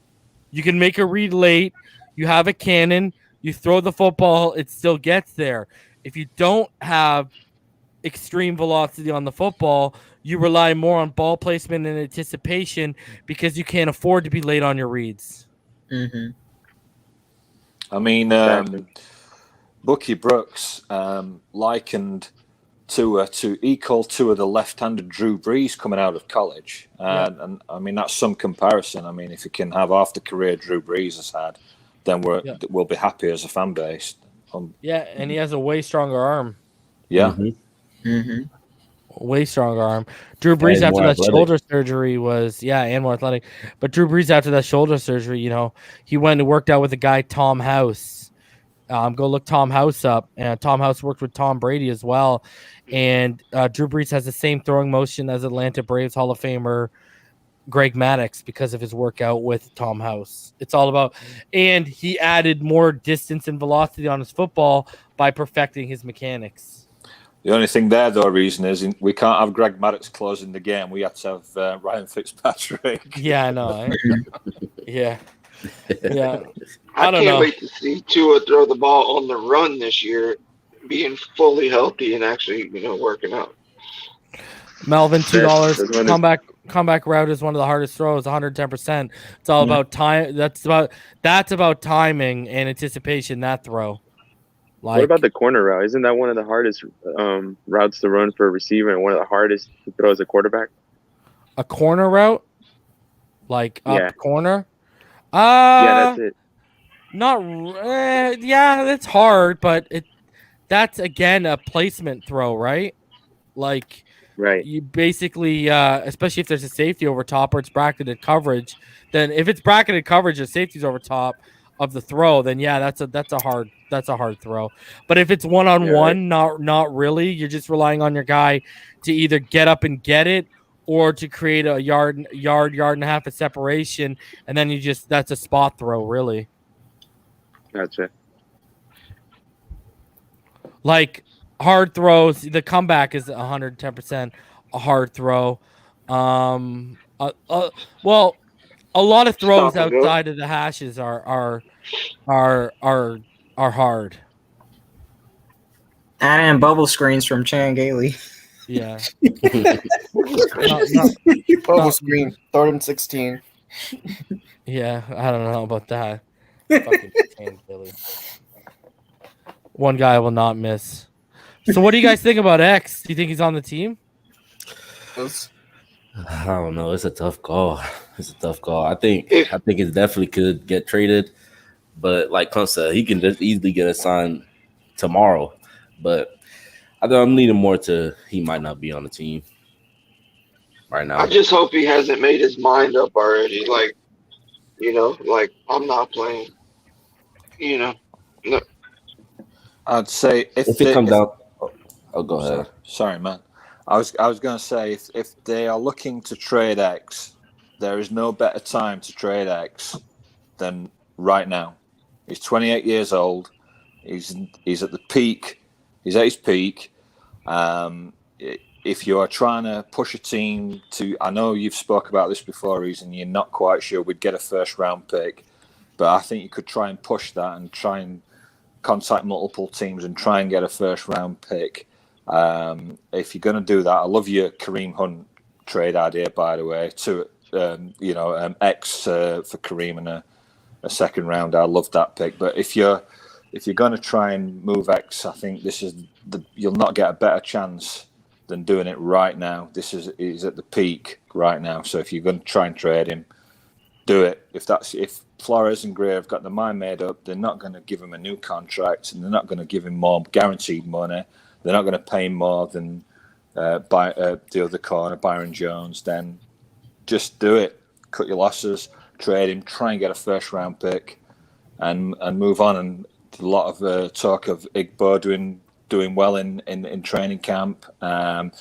You've got the other corner that you brought in that you mentioned earlier, Coleman. Yeah, Coleman. Thank you.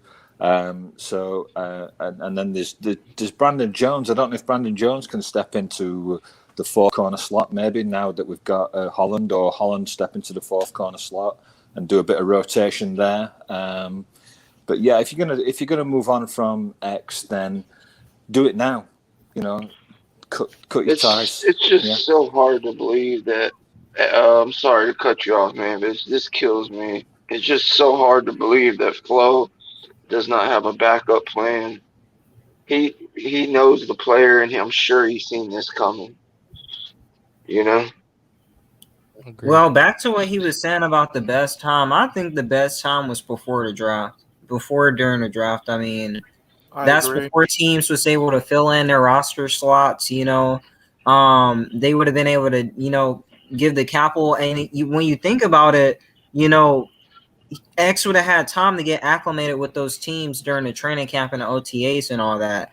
Now he's going into another league year to where, he's going to get older. He's just getting older, and you trying to trade him now. I don't think teams will be as more quick to jump to that now, because I mean, if this goes into next year, he's 29 now, so I think they knew they wasn't going to pay the man. They were aware of the situation. Like, I mean, they should have just pulled the trigger like before the draft. I mean, now it's just like you're just stuck in a rock and a hard place with like how they just drug their feet on it again with the Watson situation, like Reason was talking about, possibly.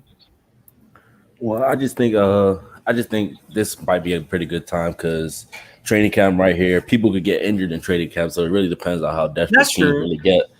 So maybe like, and there's really teams who really don't got a good corners anyway. So it really depends on another thing too, Stephon Gilmore and the Patriots, because he's still on the trading block. So it really depends on that as well. I'm hearing they're actually I saw something yesterday. It was like they were saying that's going good over there apparently. So what, they might pay him? Maybe. Who? Stephon Gilmore. Yeah, no, what the report was, Stephon Gilmore believes because of their offseason moves and everything that they've done that they're not planning on moving on without him. So he's confident that they're going to get a deal done. The thing is, he's very key to their season, their success. If X was playing on the Seahawks or somewhere else and he gets 10 interceptions, I guarantee you he gets more votes in the Defensive Player of the Year. But because watch that happen. Yeah, because he plays for the Dolphins and we haven't, had much success in recent times, he gets like 3 votes or something in the Defensive Player of the Year. And I just think that part of the thing that we're trying to turn around here in Miami is get into a winning culture and get the franchise back into national media and talking about us and getting on prime time and things like that, because we just, we've been predominantly an underachieving franchise for the last 20 years. And so, I just think we need to, if we have to trade X to get more draft picks or strengthen the team, even though, a lot of we all love X and I think he's the best player on the team right now. But, if it's for the long haul and we can get a better draft pick and strengthen the team and maybe get in a position to move up and get Stingley in the next draft, then man, I love that. We've got to look at that, definitely. Reason. Gut feeling. Is X start? Is he going to be there? No. What do you think he's going to get traded to? I don't know. You got to take a shot on dart. I don't know. But all I know is if talks are so advanced that they're talking players and draft compensation with a team like the Eagles, that means they're pretty far along right now. And they wouldn't be that far along if they didn't think they could work the money out. That's true. That's how I look need at this situation. man. And if we lose X, I don't know if we make the playoffs. True. So I'm not trying to be a Debbie Downer, but to expect no Igbenogany to make up that production is absolutely ludicrous. I don't even think he can give you half of that. Well, if they're going to like the Eagles, wouldn't they be trying to put it more into their like pass rush so they wouldn't have to depend on Noah to replace that production? Yeah, but I'm not a huge. If Derek Barnett is the name that's being talked about, I'm not Yeah, a I'm huge. not a big I'm fan not. of I'm that. not a huge fan. Fletcher I would. Cox, though. I fuck Fletcher Cox. Give me Lane Johnson Oh yeah, Lane Johnson. There and you the go. second round Yeah, pick. I'm with that. Give me Is it- offensive line help, bro. Aren't they trying to get rid of that Carson Wentz pick? Yeah, that was the second that can turn into a first. Yeah, I'll definitely take Lane Johnson, bro. I hope they work it out with X. I don't want to see him off the team. I love X. If they were just gonna trade him, though, man, like if they could have got some during the draft, and then tried to package that with something else to get, a Elijah Tucker or one of those offensive linemen. Man, I mean, if you knew you wasn't gonna do it, and the situation goes to that, then, or you could have got a pass rusher from the draft. I mean, that would just suck. But They could have got Najee. I mean, it's a whole lot of different ways you could have went with it. But I don't know. Just, I mean, with them paying Baker before him, trying to figure that out and looking like they're gonna pay Agba and all that. I don't think they're gonna pay him. I don't think they're gonna do it. So it is what it is. Don't let it be what it ain't. Can I ask you a question, Reason? Go ahead. Detroit needs a cornerback. Do you think? Would you? This may be unrealistic, but maybe try and trade X to Detroit and try and get Sewell, who we missed out on, and maybe something else. I don't think they're giving him up, bro. No. No, it's gonna be hard to pry rookies like away. Like Lynn Bowden was like such a anomaly, right? That usually doesn't happen. Wait, what did we give the Raiders for Lynn Bowden? The third. Oh, all right. Bro, I would give the Detroit. I would give them 3 first-rounders for Panay. I would say and also X and a third-round pick. Yeah, and then we'll end up being like at the back of the first every year. I mean, even a guy that'd be more realistic, and I still don't think they would trade him, would be Taylor Decker. Oh yeah, because then they can move Sewell into his left tackle spot. But I don't think you're getting a rookie like that, man. Nope. What's going on, Dolphin 82? What's up, fam? What's up, Reason? What's up, buddy? On time, good. Hey, good show for the last couple of episodes, man. I've been watching. I just can't watch it live. I've been busy. Yeah, I got you, brother. I haven't actually been here in a while, so. So what's going on? No, I've been listening to y'all talking about X, man. What y'all think about X? Y'all want him getting traded or what, man? What's the deal? I don't want him getting traded, but I'm hearing it's probably going to happen. Yeah, it's just the reality of the situation based on what's been going on. Mixture of different things, man. I just hope it's not for the Eagles. My question is to the fam. Do we really need to depend on X to have a great defense? Yeah, no, but I'm saying. You know what I'm saying? Like, why let this man go when we got the best corner duo? But listen here, fam. But what if we get a great deal? Like, seriously, is he the end of all for the Miami Dolphins? You gotta look at from the business point of view. I would rather have a player equal to him. I wouldn't want draft capital because we have to win this year. The issue is the way this team has been built, that the defense is your bread and butter, and the secondary is the heart and soul of that defense, and X is the best player on the team. Mm-hmm. And Reason, I do not disagree with that, but we got to get to the conclusion, like, X don't want to be here. I'm sorry. I love X. I was about to buy his jersey last year. But coming from the media, Reason, this dude don't want to be here. So we might just get over this dude and call it a day and say, what's the best deal for us? Is it that it doesn't want to be here, or is it that it doesn't want to be paid less than Byron Jones? That's basically it. The latter part. Yep. Yeah. He'll be here as long as we pay him. But exactly reason. Do you see us paying him more than Byron Jones?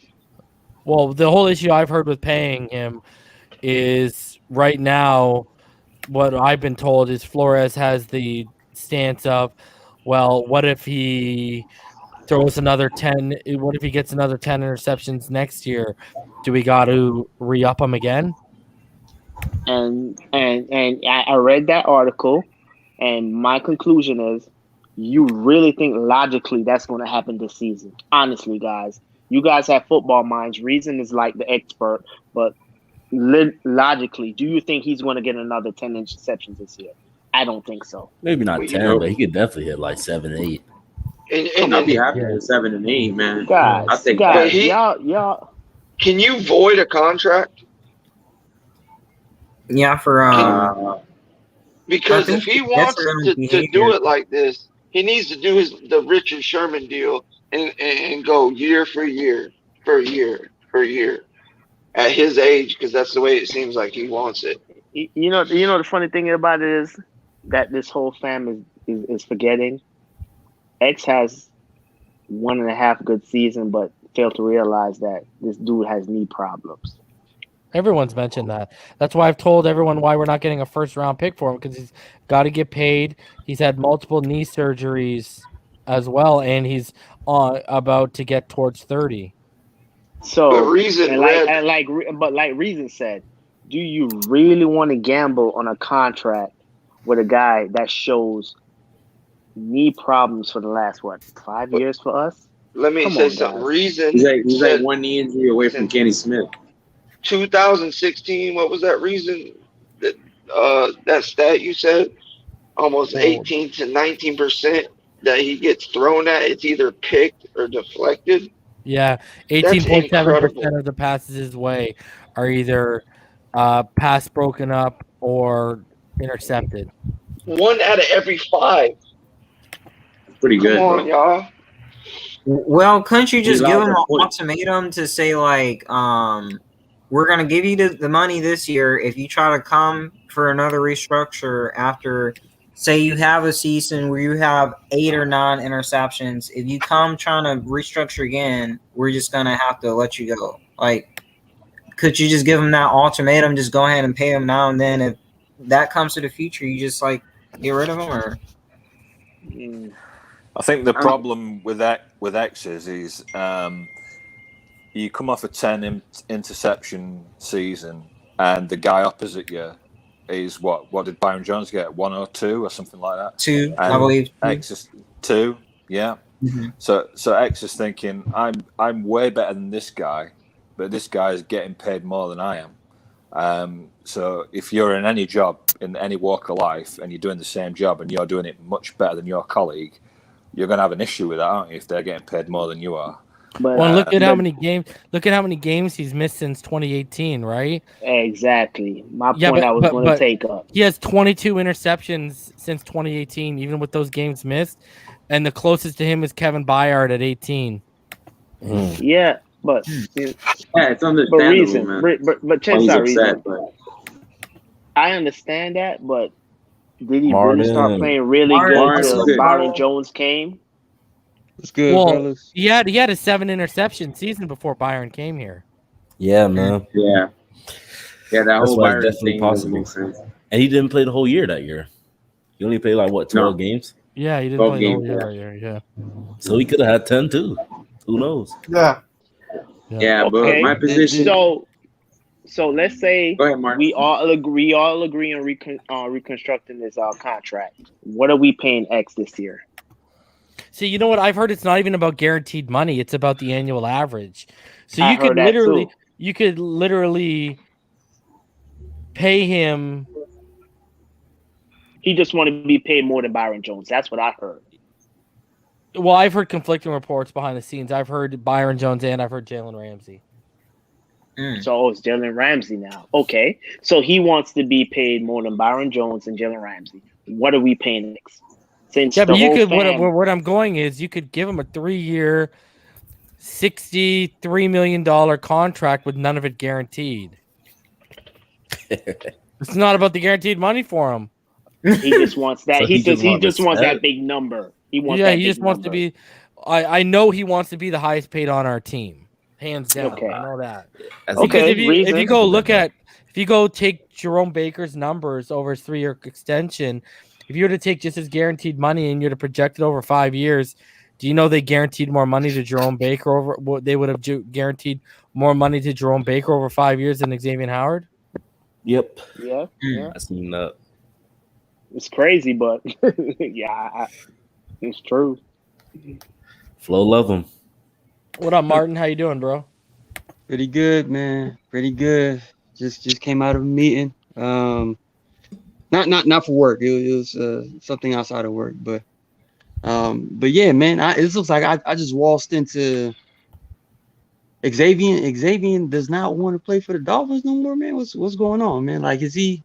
No one ever said that. He, the rumor is it. Did you see the show with Klump? I missed. I did see the show with Klump. Yeah, no, we're just talking about the fact that right now it seems like he's going to be traded. Yeah, and my biggest thing is that's just equivalent to he doesn't want to play for the Dolphins anymore. To be honest, because obviously the money is what it is with everyone that we've paid thus far, and then also X being at the time when we did pay him the highest paid at the time.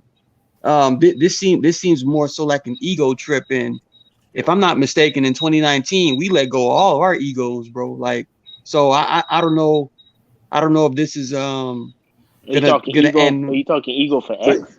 But here's the thing. Yeah, Martin, it seems like it. It seems like it. Only because at the time he was paid, as far as the extension, he was the highest paid corner in the NFL. And obviously with the signing of Byron Jones, which was that was a hell of a contract that Byron got out of us. That makes him higher paid than Xavien, at the time that he signed. However, that was just the nature of the market. That's the only way we could have gotten Byron Jones from the Cowboys. It was just a part of, okay, we just have to pay him this much. But Xavien outplayed him, 10 interceptions versus 2 interceptions. That's just better production. But either or, if the reality is that this team is about to make or about to take the next step, this whole, I want to be the highest paid cornerback in the league this year. It's like, come on, man. Like, you know you're gonna get paid, but does it have to be now? Like we have you under contract until 2024. Let's just make it to where. Let's be clear. You can't blame the brother. He's what? How old is Xavien? He's like what? 27, 28 now. He's gonna be 28 next month. So or no, on Independence Day. I think he turns 28 on July 4th. So like what Reason said, you can't blame the brother. I understand what he's saying. This is his last contract. Listen here, fellas. Y'all play football in the corner. This is his last contract. He's trying to get paid before he gets into that highlight years of 30, 29, 31. You can't blame the brother. At the end of the day, you can't blame Flores and Greer. So at the end of the day, you got to choose a side. Or you Xavien Howard side, or you a Flores side. You the business side, or you the player side. I mean, you could just see it from both sides. You don't really gotta choose a side. You could just see it. Like, honestly, it's not going to end nicely. I'm gonna tell you right now, it's not going to end nicely. You will have to choose a side by the end of training camp. I guarantee you that. But let's put it this way. This is the only positive if we even lose an Xavien Howard, and I don't want to put that in the atmosphere of the universe. But what we did in the draft, as far as or even this entire offseason, acquiring Benardrick McKinney, acquiring Jalen Phillips, acquiring Javon Holland. Even if we lose an Xavien Howard and put in there, if Noah Igbenogany still is not quite ready to be the starter, a Jason McCourty, right? Jason McCourty across from a Byron Jones can still be a formidable duo, not necessarily as prolific as if it was Xavien, clearly, but it's still formidable because we have so many other great pieces that we acquired. So that we will lose a step, but it won't be by that much, I believe. Just because we have a Jalen Phillips that can just by nature create pressure off the edge, and then Javon. We also improved on the safety too. Yes, and Javon Holland, this kid reads quarterbacks like hooked on phonics, bro, and he just literally jumps everything that the quarterback is eyeing. Obviously, the league is different as far as how well quarterbacks play, but once he gets his thing rolling, then he'll be one of those safeties that we could say it's a top 5, top 10 safety in the league. I'm just saying if Xavien Howard stays, this defense will be historically good in Dolphins history. But I wouldn't mind moving off of Xavien only because we're trying to get rid of headaches, but it seems like he's I think it's an ego trip, bro. He just wants to have the title of highest paid cornerback in the NFL, which I believe he's earned. But I'm just saying for this year, for 2021, since we don't quite have it yet, I'm more so thinking why not just play the season and wait until 2022 when the cap is actually increased. Then we make those moves for him. But I don't know, man. His new agent, man, is difficult.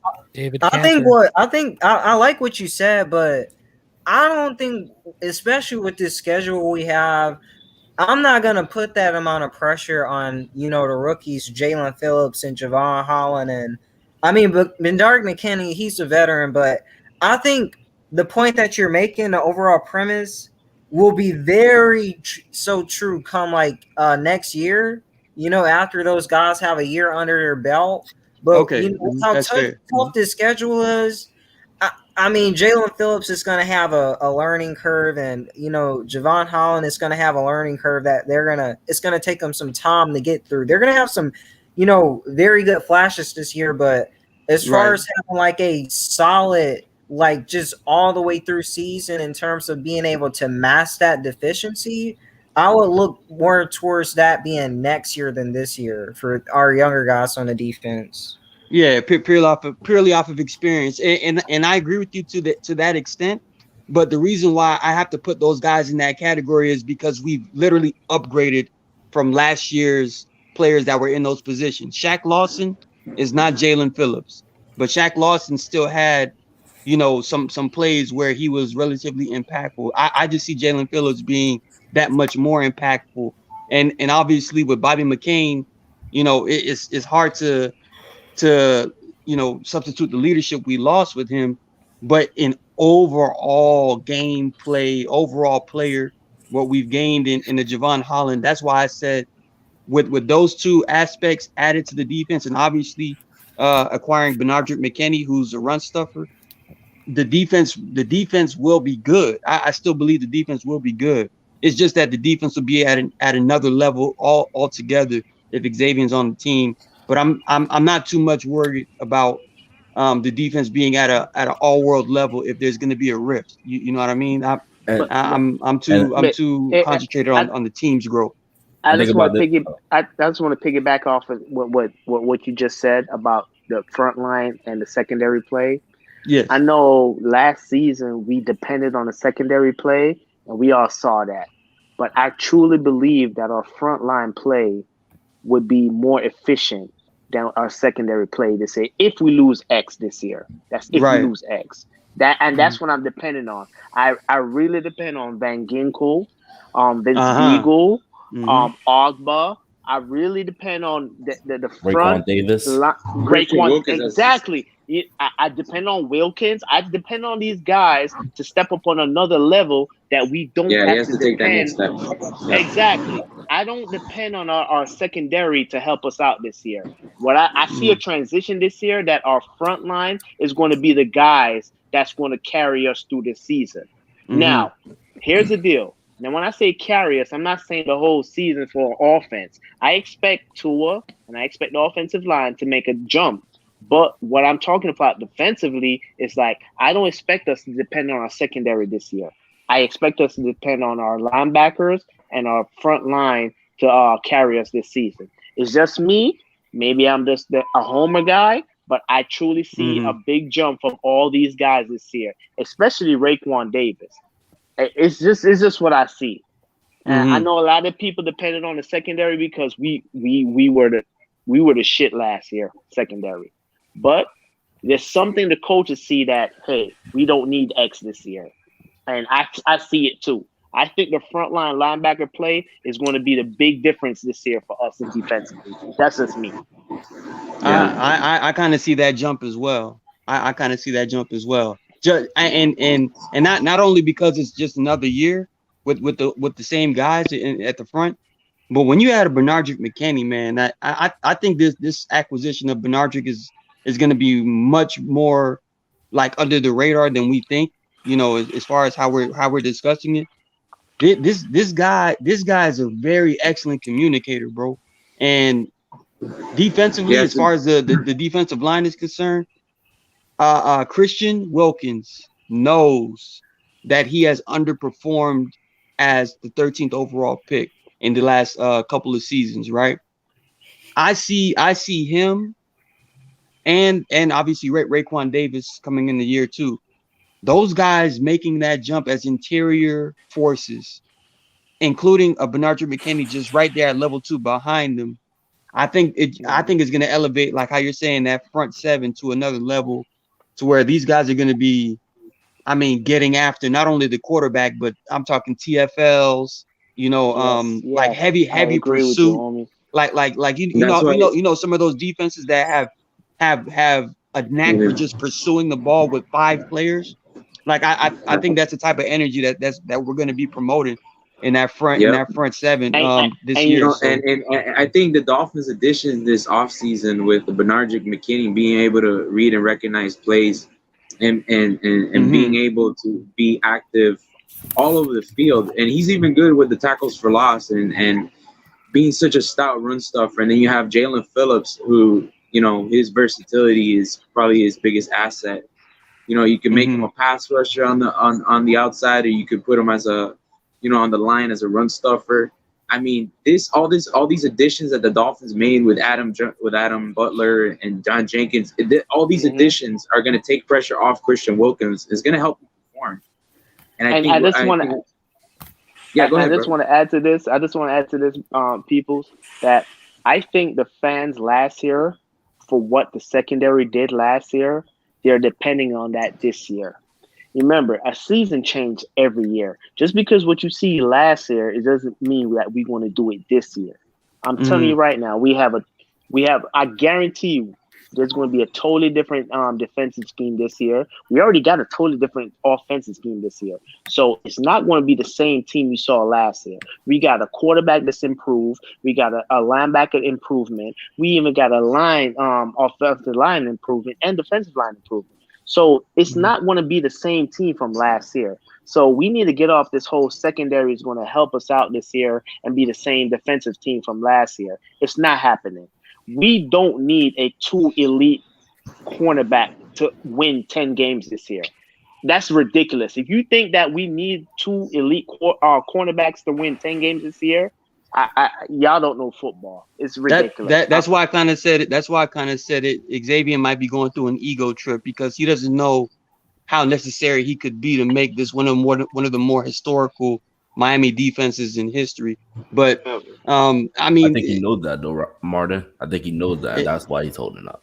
That's why he's trying to get paid. Which is kind of selfish. And again, that's why I said the way Brian Flores handled the team in 2019 when he first got here, any type of player or ego that didn't match Flores, like his outlook of what he wanted to do, he literally shipped everybody out. Like that was it. And obviously it would be a disadvantage to ship out the best player on your team and Xavien Howard, but I can still see Flores doing something like that just because everything is about,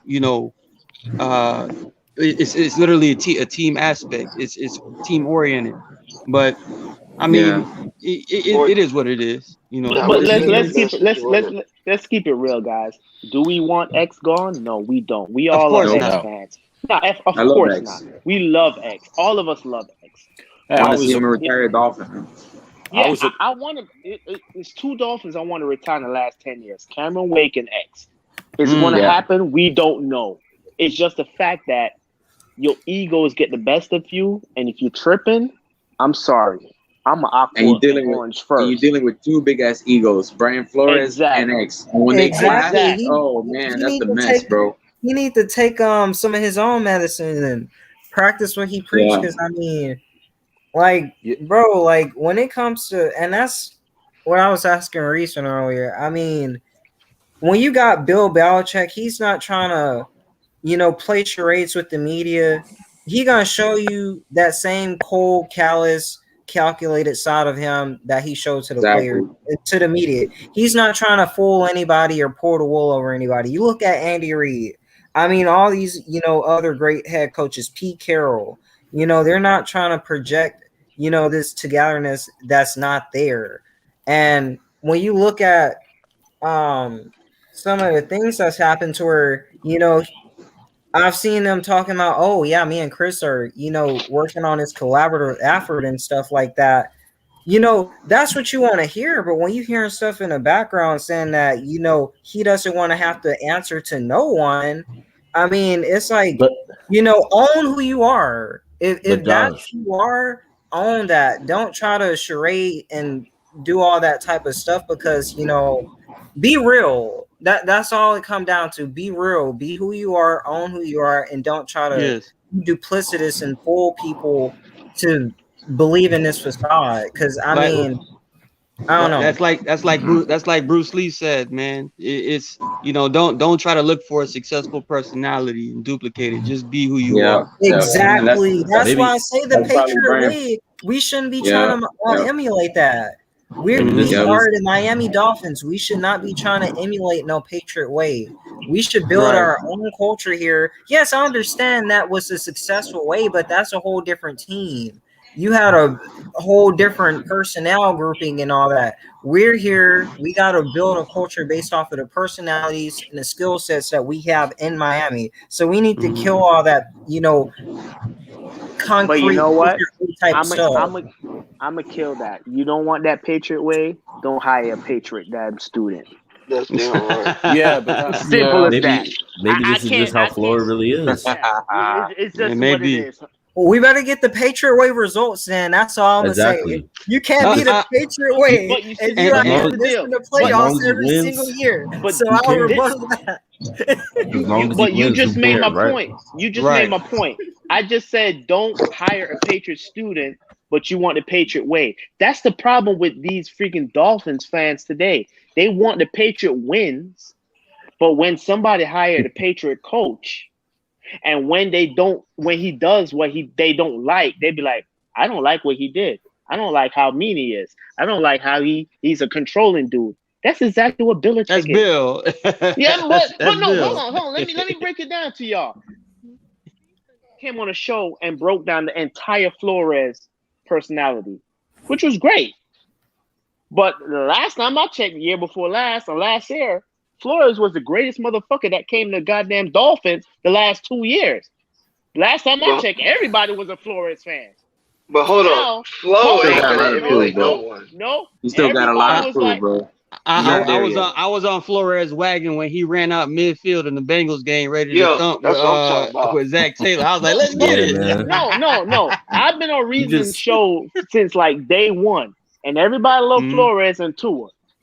But since the whole shenanigans came out by the true side of Flores, everybody like, well, I ain't gonna talk to Flores now. That's the whole Flores way. It's from freaking Belichick. If you can't understand Flores and don't want Flores, don't accept him because he's coming from a Belichick program. Nobody and from ever the last said time you didn't want Flores. That's true. What I'm saying is that don't project to be a certain way. Like I said, Bill, he's a certain way, and Bill, he's not trying to charade in the media. He's not trying to fool you that he's something he's not.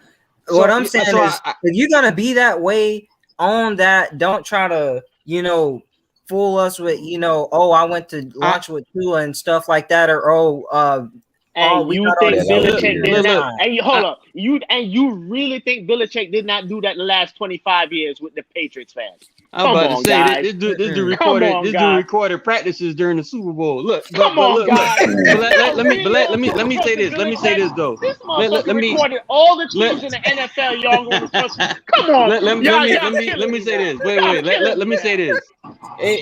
Both of you all are equally correct because you can have the ingredients, right? You can have the ingredients. Let him finish his thought. My bad. Go ahead.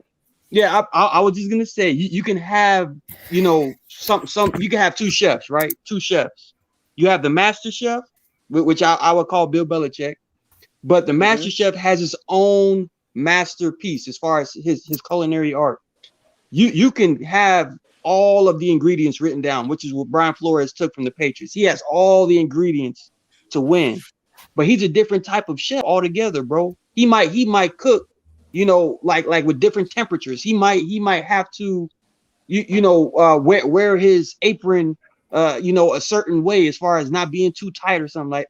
I'm just trying to use, that type of analogy to say, the Patriot way can work, but like Josh is saying, be your own chef. Don't try to be like the master chef. Be the new and improved culinary artist under the same teaching, but make sure the food tastes good, and which is what we have. I think that comes with experience though. Like you gotta learn. Yeah. Okay. This is still year three. Exactly. That's what exactly I was gonna say. Exacto. That's what I was gonna prove is that you guys are jumping on this dude as a second-year coach. He has to learn how to be a coach. You can't. He came from a Belichick era, and we all know what Belichick is. We don't need to break it down. You just broke it down right there. Give the guy time to learn and hone his ways into a Flores era.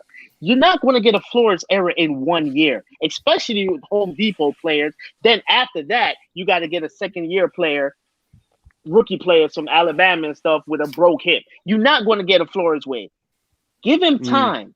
He ain't giving some of the people he brought in, Tom. He ain't gave some of them free agents, and with the Tua stuff, he kind of want to jump off ship early. So hey, Cap feels a disturbance in the force. I think y'all are forgetting we won 10 games last year. Correct on that. He didn't jump off ship early. He didn't want to a period first. He wanted Herbert, so he didn't jump off the ship. He actually was never on the ship, right? No, I'm saying some of the players he not giving no time. Some of the players he's not giving no time that he's brought in and whatnot. So, like a Calvin, you giving them a short leash. You got to give yourself. He's cutting bait. He's cutting bait when he sees it. What do you mean? Kyle Van Noy, Eric Flowers, Jordan Howard. He's cutting guys after not even a year. It's coach's mistake. He's learning how to be a coach. Yeah, but you're missing the point. If you're going to hold players to that standard, you got to hold yourself to that standard. Exactly. That's what the whole point is. You're a hypocrite if you don't. Mm-hmm. Yeah, but he's dealing with two people. But I understand reason, but you understand this dude is still a rookie coach. He's still learning. He's still learning. We're on our 4th and 5th offensive coordinators right now. How long are we gonna? What are we gonna wait till we get to our 7th or 8th and say, oh well? And we already talked about this earlier. Stephen Ross thing again. British Finn brought this up earlier. Stephen Ross is 81. How long do you think he's gonna wait? Oh Lord. Yeah, I give you. Let's just give the dude this season. Can we all agree on that? Yeah, of course. We're not saying we have no choice. Yeah, we have no choice. Right now. Yeah, we're just saying there's certain things that he's doing that leads some concern that you need to keep an eye on. We're not saying, we need to get rid of him today, but we're saying certain things, the way he moving is some things will make you go like, I totally agree with y'all. But regardless, what you're saying as well is this is only his second and third year as a head coach, so those moments are acceptable. But yes, I think I missed the Tua thing. Not to change it up too much. Who I saw Tua was the second highest rated quarterback as far as evaded pressures, right? Pressure, Who the hell was number one? Because Tua was doing this all year. Josh Allen. Damn. But yeah, who you think was third? I thought it was like Deshaun Watson or All right. I'm I tired of thought bullshit. Patrick Mahomes I'm tired of this bullshit. First of all, the Patriots way didn't start until they started winning. Exactly. Okay? They had 2 Super Bowls under their belt when the Patriot way became the Patriot way. We have not went to the playoffs yet. Okay. We haven't won a playoff game yet. So fair enough. We need to put all this Patriots way to the backside right now. You need to get there first. No, we don't. You don't do not. Because the Patriot way hasn't worked anywhere else. Exactly. Anywhere. Look at this reason. Look what the Buccaneers are doing. The players are coming back on the cheap. We look at mirroring what the Patriots are doing. Players was coming back on the cheap. They wanted they sticking with with the team, and they're drafting players so they can replace the players they already got when the time comes. What they're doing is they got Tom Brady. Hold on, Pyro. Are you saying it's the Patriot way or the Brady way? Brady. Hey. Either way. But I'm just trying to say. What I'm trying to say is, it doesn't matter what.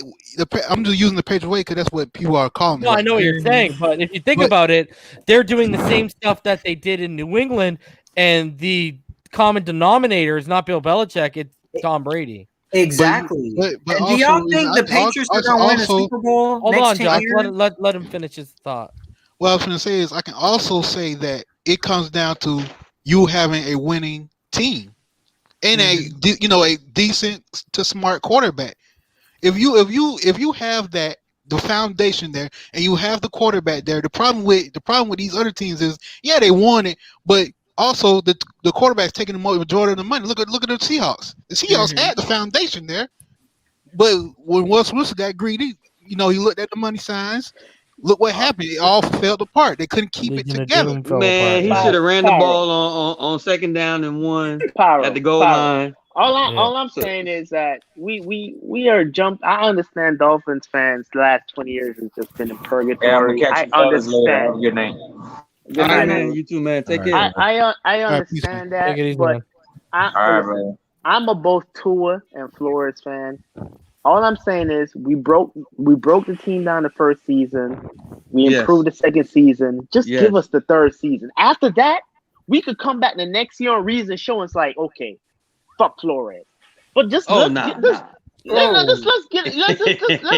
answer the people in the comments real quick. I'm not saying we're regressing. I'm just saying right now we're not going in. We're not regressing or upgrading at this point. You know what I'm saying? Most 10-win teams go to the playoffs. We don't know that yet.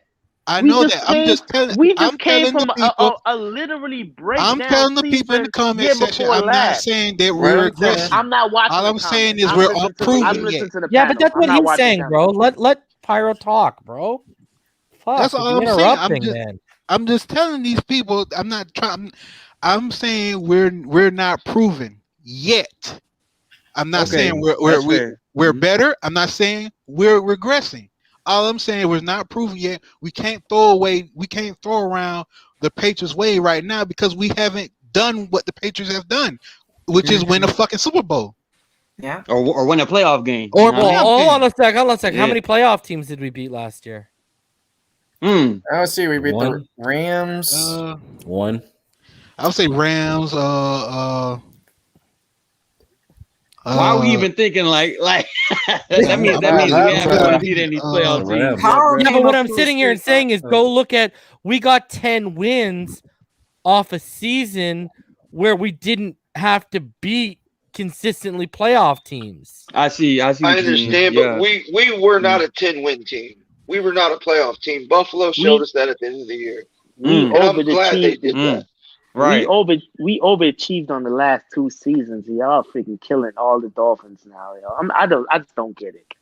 No, we overachieved. Mm-hmm. We did overachieved the last 2 seasons, and now we talking about negativity. Yeah, but we only underachieved. We only overachieved in year 1 was because of Ryan Fitzpatrick, not because of Brian Flores. We overachieved in year 2 as well. Reason? Yeah, because of Xavien Howard, bro. The defense the defense. What do you mean? Oh my God! We got 23 games of consecutive takeaways. Think of how many times we changed. The only reason we came back against KC was because we were forcing them to turn the ball over, man. Yeah, 3 times. What do you mean? Oh my God, bro! Go back and watch the games. And also, don't forget we can't do it the again. 20-yard set we got on Mahomes. I mean, dude, the if we defense lose Xavien Howard, we're not making the playoffs. Exactly. Okay. I agree. I agree. I'm marking this damn fucking podcast. Go ahead, bro. If you think Noah Benogany can give you the type of coverage, or not even the interceptions with the pass breakups that a guy like Xavien Howard says, I want what you're smoking. Put it in my pipe. All I'm saying is turnovers. The more we're getting out of Tua, and what's going to happen is they're going to go off Byron and they're going to pick on Noah Benogany until he shows them that he can hold his own. I agree, and that's scary. That's scary to even think about. They did in the Bills and Seahawks game. They looked off Xavien and they targeted Benogany. They always go for the and we've upgraded our pass rush with a guy who never ever played in the NFL before. Exactly. Right. It's a learning curve, man. So always a learning curve. Mm-hmm. But we do have a quarterback now, ready to ride. We'll see. Like I said, I can't predict the future. Else we'll see. About Austin Jackson. We'll see. Oh, bro, everybody. But what y'all don't understand, with all the speed we got, they ain't gonna be able to keep them safeties like they did in the box all year last year. If they know you're passing, they can. Yeah. Yep. All they have to do is sell out. Week 1 when they take away the run from. And that's when Myles Gaskin slips out the backfield, and then he goes for 25. Well, we need That ain't happening against the Patriots, bro. No, Dante Hightower's back. That is not happening, bro. Too smart, man. The only pass I would give Flores this year is that it was rough being a 10-6 team missing the playoffs, but I mean, there's like 2 or 3 10-6 teams that made it in. The Browns and the Titans. We weren't a 10-win. The Colts as well. So it's 3. It was the Browns, the Colts, and the Titans that made it. Killing me.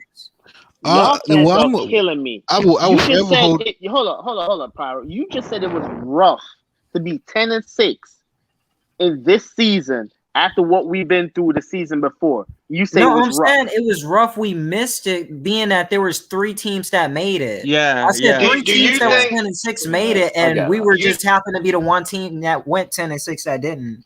Do you think we deserve to be in the playoffs after the last game we played against Buffalo?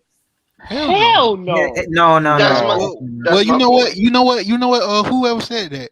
If we did went to the playoffs, you gonna see far worse than what the Buffalo did us. I'm telling you right now. We would have to play Buffalo. We would have to play Buffalo if we were to I'm make the saying playoffs. this right now. Well, either way, still. I think the Dolphins fans are so ecstatic that we overachieved the last 2 seasons that we expect playoffs now for the rest of the season, which is absolutely ridiculous. We shouldn't even be 10-6 last season. Stephen Ross is expecting right now. I don't care what Stephen Ross expected. I don't think we should even been 10-6. Bro, they don't give a fuck what you're expecting, bro. The expectations that matter. Yeah, but those are the expectations that matter. Not yours, not mine. It's gonna be tough. What do you mean, not, dude? It's a bottom line business where production is what gets you. Dude, do you not root for any teams like, oh yeah, you're a Knicks fan? Do you know how much the playoffs matter to coaches when it comes to finances and money being brought in? Yes, that playoff money, well, I don't think you do if you're saying that his opinion doesn't matter. Buddy, I'm a Pittsburgh Penguins fan with 5 Stanley Cups since 1991. Playoffs matter, bro. The bottom line is what this whole business is about. Money. The doll white. That's why Xavien Howard ain't signed right now. It's money. I'm not saying the playoffs don't matter. What I'm trying to say, these Dolphins fans think just because we overachieved the last 2 seasons, we think we are a playoff caliber team. But you know what? You know what? Yeah, but you're not the only one. But I'm telling you, yes, it is the case because that's what the organization thinks too. They want results, man. Yeah, every owner wants results. I was talking about the amount of capital that we've had the last 3 years. Exactly. I don't care how long Steve Ross owns this team. They are wrong. We are not no damn playoff caliber team. You don't think we're a playoff reason? What reason? Do you think we're a playoff caliber team this year? Without X, with Tua, 100%. Without they are fucking wrong. Yeah, I would say this. With though. X, we can make the playoffs for sure. Yes, and I would say this. The reason why I can agree with is Dolphins 85? What's 82? My fault. Dolphins 82. The reason why I can kind of see it, how he's seeing it as far as relatively overachieving last year and even the year before. It takes time to build a consistent winner, right? Like as far as how we manage contracts, how we develop players that we draft, how we get players in the same system, like the same OC, the first year, the second year, the third year. It takes time to create a consistent winner. When you have a consistent winner, you make the playoffs consistently, meaning you have more chances of making the Super Bowl. So essentially, what he's trying to say is that it would be beneficial for us as fans to kind of see this as not necessarily making the playoffs right away, but more so continuing to progress and build, even if it means we miss the playoffs. But we see like a real jump in Tua. We see a jump in Noah. We see a jump in all of our players that we're trying to develop. But if you get those jumps, you're winning more games. Yeah. That's what I mean. That's what I'm trying to say. Even if you win 12 games, you're making the playoffs.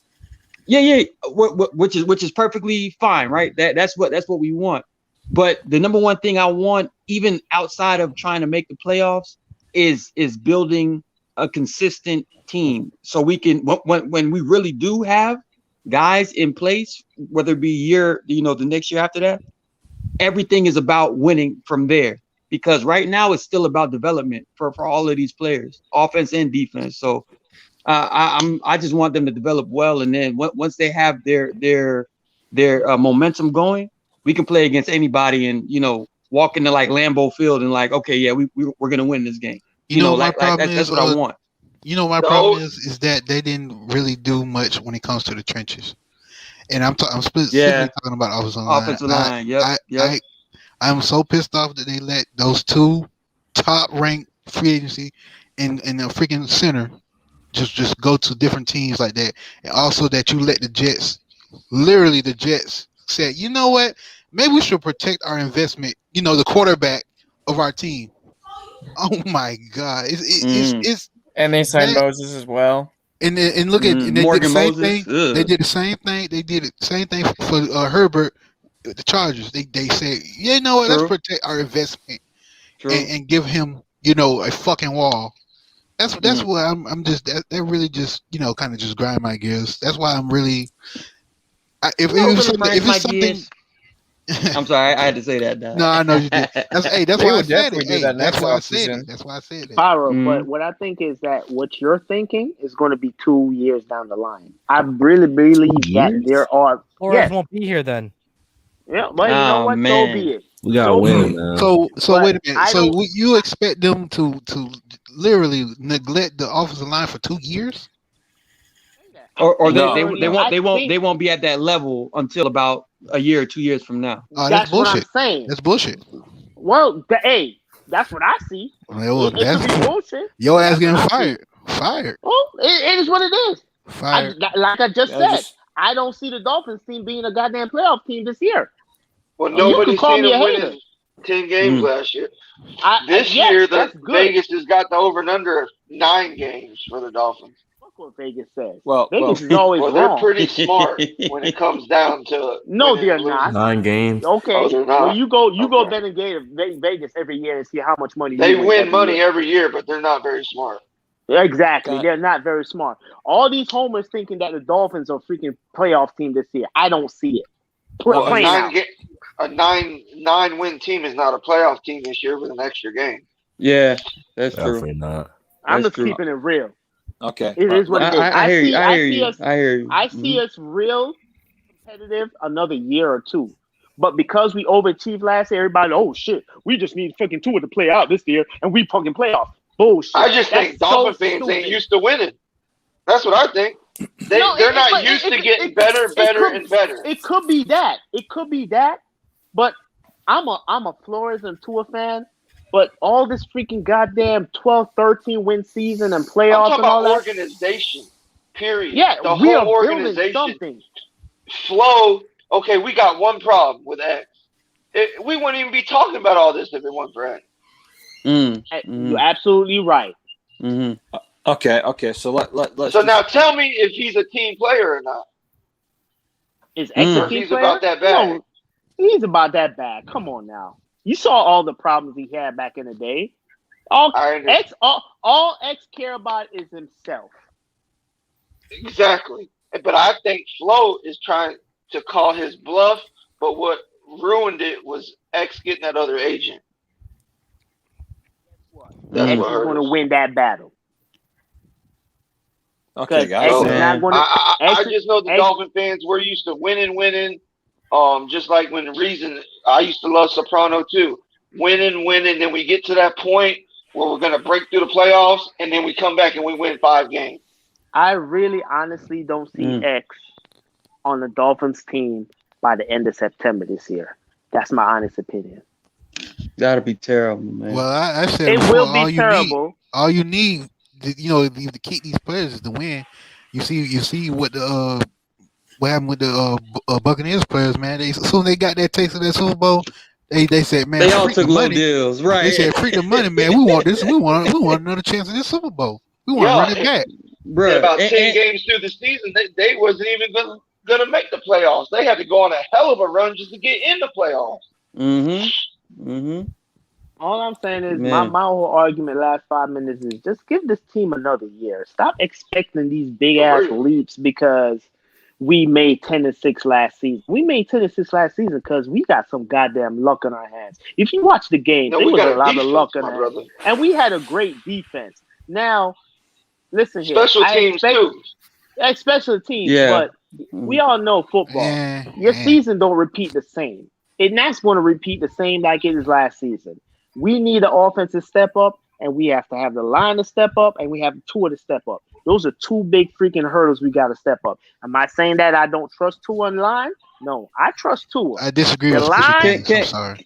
But can we all agree that we don't have a culture? We don't have a culture just yet. Like we don't. We have an identity on defense. We don't have we don't have an identity on offense. So so the culture is still improving, steadily. That's why Fins 82 is saying, look, it's best for us not to try to overthink this as far as us making the playoffs this year, considering that we don't have that culture set in place where we know who we are offensively, who we are defensively. We know our coaching staff is going to always get us in positions to win.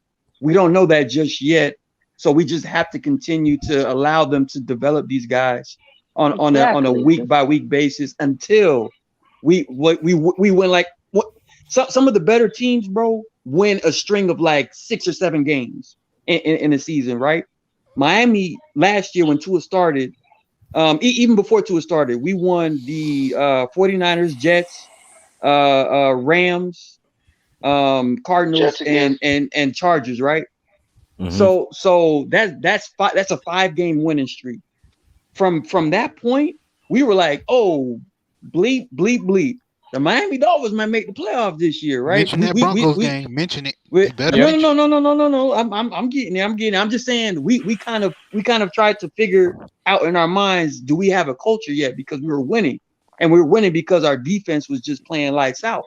So now when you go to like you said, Pyro, the Broncos game, that was kind of our rude awakening. Like, oh, bleep, we don't have an offensive identity yet, so we don't have that culture just yet. So it kind of carried on throughout the season. It was an up and down season offensively, but defensively, they just continue to play lights out up until the Bills game where Mac Barkley looked like he was back at modern day, bro. But either or, I will say that I think it's best for us to maintain our resolve and allow these guys to continue to develop until we know for a fact that the culture is set in place. And normally the culture is set in place when you can reel off 6 or 7 straight games in a year and then, have one hiccup and then reel off another 3 to 4 games.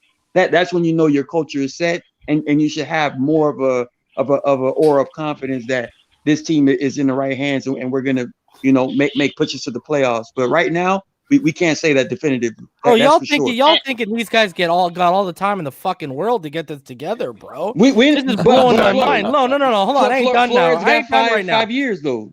No, he don't, bro. Just because they guaranteed him a contract, don't mean you got 5 years, bro. That don't mean nothing, dude. Damn, bro. Okay, here's the thing. What you guys aren't realizing.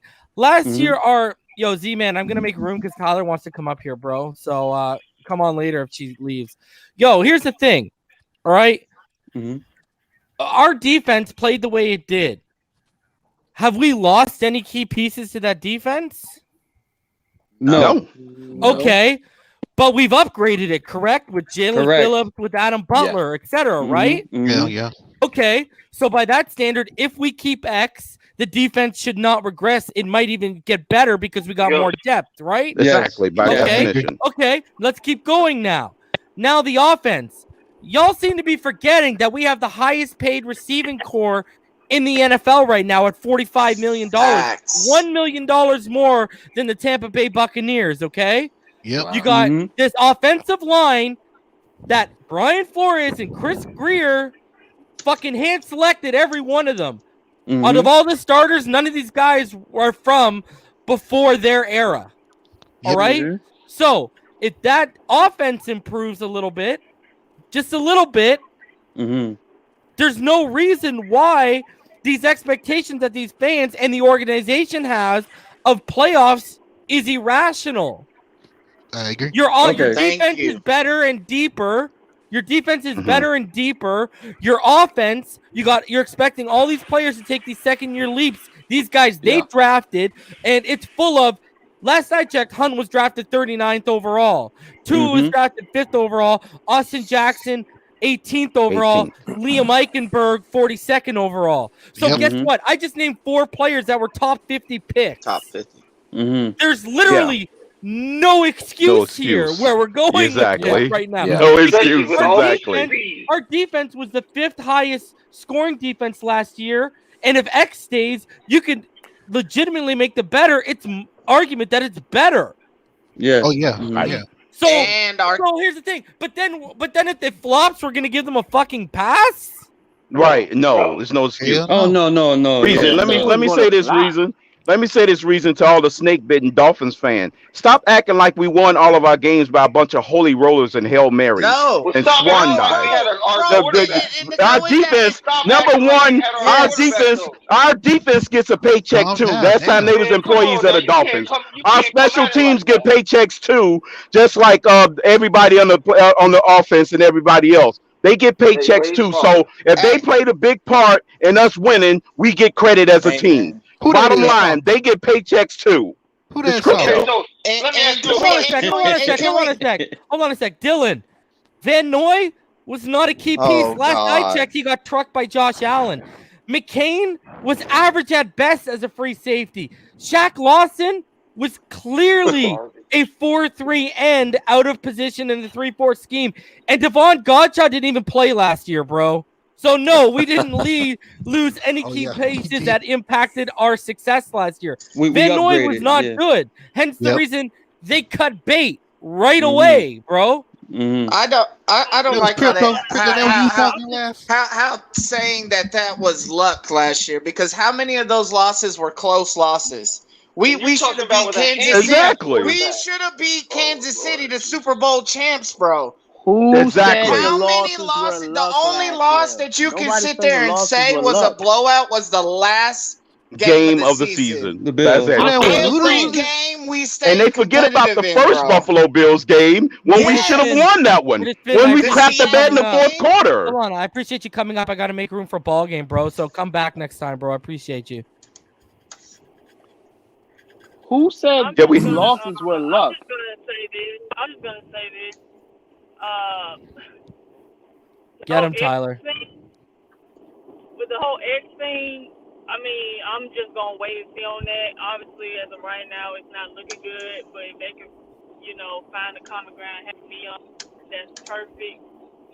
I keep seeing people say all of this, or whether the offense comes together depends on Tua. No, it don't just depend on Tua. I watch every game. It depends on the line. Hold on, let her finish. It depends on the My wide bad. I'm receivers. sorry. I apologize. It depends on the running back too. Now, was it a lucky season last year? I guess, because the defense balled out. The only time the offense really came through, was the Arizona game. Because we went blow for blow with Kyler Murray. And we went blow for blow with Patrick Mahomes in the Kansas City game, but we still lost because we came on late.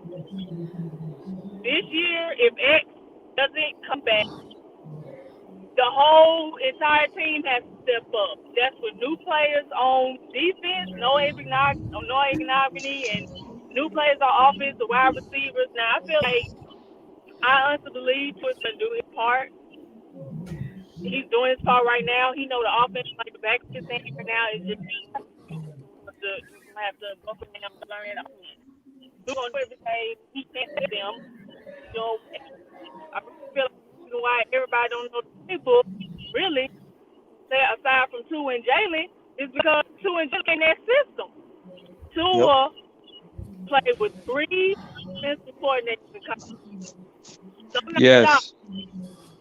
the offensive playbook. Teams and Tuesday are down in the for this offense.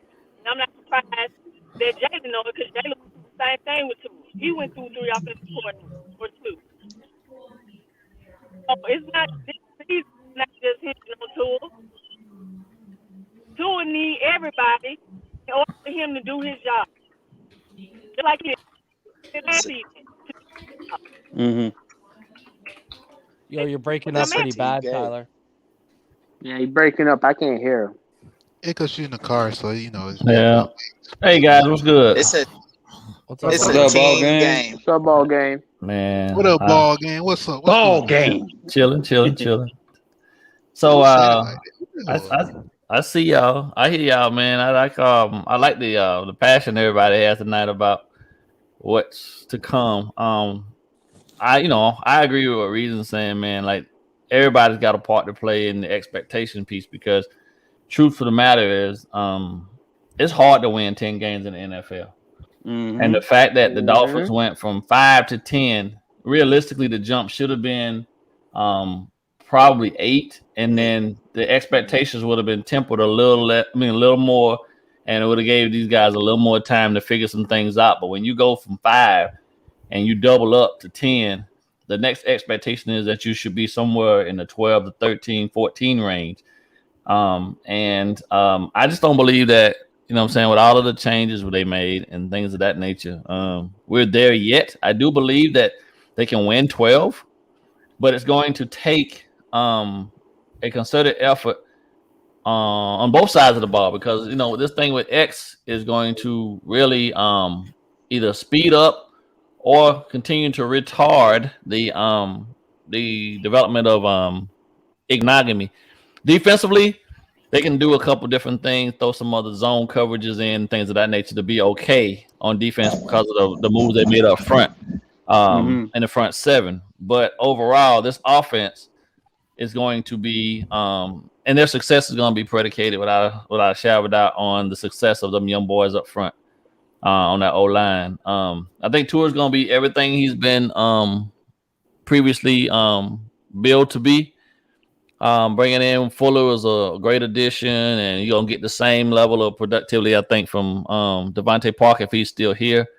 Waddle is a question mark, but the projection is that he's going to be a very, very dynamic piece to this offense as well. But the offense, they're going to live and die by the success of those young men up front, and that's going to take some time.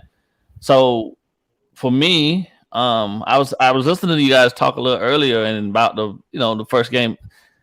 I think Josh said it, but like everybody come out with a pretty much vanilla game plan the first 2 to 3 games of the season because you're still trying to work through the nuances of your lineups and figuring out still. True. You're only getting 3 preseason games, right? What you do, this bonus practice that we got with the Falcons is huge for us. You know what I'm saying? But in the same sense, you got 3 preseason games and you got to narrow down 90 guys in those 3 games. The first 2 to 3 games of the season will also be essentially an extension of your preseason because with them adding the extra game on the back end, these guys can afford to tinker with certain things to see if they can actually get some continuity from different, alignment, from different packages and things of that nature. The biggest thing that I think we have to do against the Patriots right out the gate is be better than the one place that we weren't great on this defense, which was stopping the run, because they're going to lean heavily on that. That's going to always be something that's going to be a staple of what they do. Tom brought a whole other element for their passing game, true enough. And I saw people in the chat saying Brady made Belichick, but no, without that run game, Tom don't win a lot of games. You feel me? There were times where Tom didn't play the best, and that run game propelled them in a lot of games through seasons and carried them in some playoff games. So that was a mutual, very beautiful arrangement between those two. And even now, people still don't give Belichick the credit he deserves. But like that's crazy when people think it was all Brady because Patriots still even last year had one of the better run games in the league. And they're going to have that every year. So if we can stop the run game, I'm not so much worried about their passing attack that early in the season. You see what I'm saying? Right. Because they're still trying to figure it out, too, and trying to figure out whether it's Mac Jones they're going to go with as their primary passing guy or, you know what I'm saying, if it's going to be Cam again. Because last year, they didn't beat us in the air. They beat us on the ground. We weren't solid in the run game when we needed to be. And that's why we lost a lot of games, in my opinion. Looking at it defensively, we lost a lot of games in the trenches, but they've shored up a lot of that.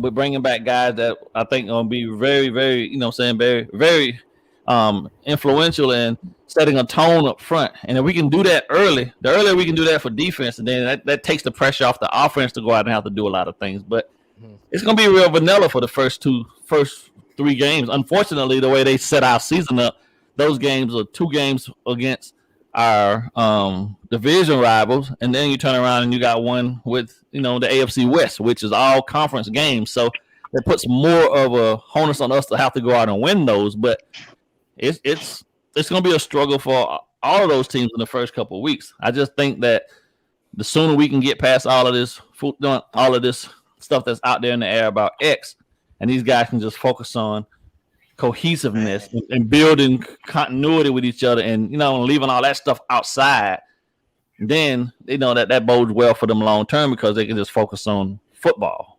But it's on X really at this point because I don't really see the Dolphins bending their will. Or allowing him to dictate the terms. Yeah. And from what I've heard to talk to someone close to the situation. Apparently, we're going to see a lot more 4-man fronts this year than we saw last year. Yeah. And they're eyeing Christian Wilkins as the big end, similar to what Lawrence Guy is in New England. Yep, imagine that. He is athletic enough. I see it. Right. That don't surprise me one bit, bro. Because if you think about it, right, they can go with a lineup, which if you think this be crazy, they can go with a lineup of Wilkins, Raekwon. They could even go with. You can even put John Jenkins in there. You know what I mean? And then Raekwon, and then Agbar on the backside of him. You feel me? That's a huge. Think of the size of that front. Think how massive that is to have Davis, Raekwon Davis, and John Jenkins inside plugging up the B gaps. And then you put Adam Butler as the other end. The end, you can flex. Yeah, bring him in too, and then stand Agbar up off the edge or something. You know what I mean? You can. I did say this though, right? I did say there was gonna probably be some bear fronts. 46. Yeah, that 46 and 34. Yeah, 3-4 bear. Well, I mean, we got the personnel for it. The bear I think front, so. The bear front will be perfect for us right now, and you can create pressure from everywhere without even really having to send anybody extra out of the bear front just because of the alignment. It looks like a 3-4, a regular 3-4, but with those slight shades. Oh my God! It creates pressure because you know what I'm saying. You got guys that they can just be off counter. You know what I mean? As an A, you know, right.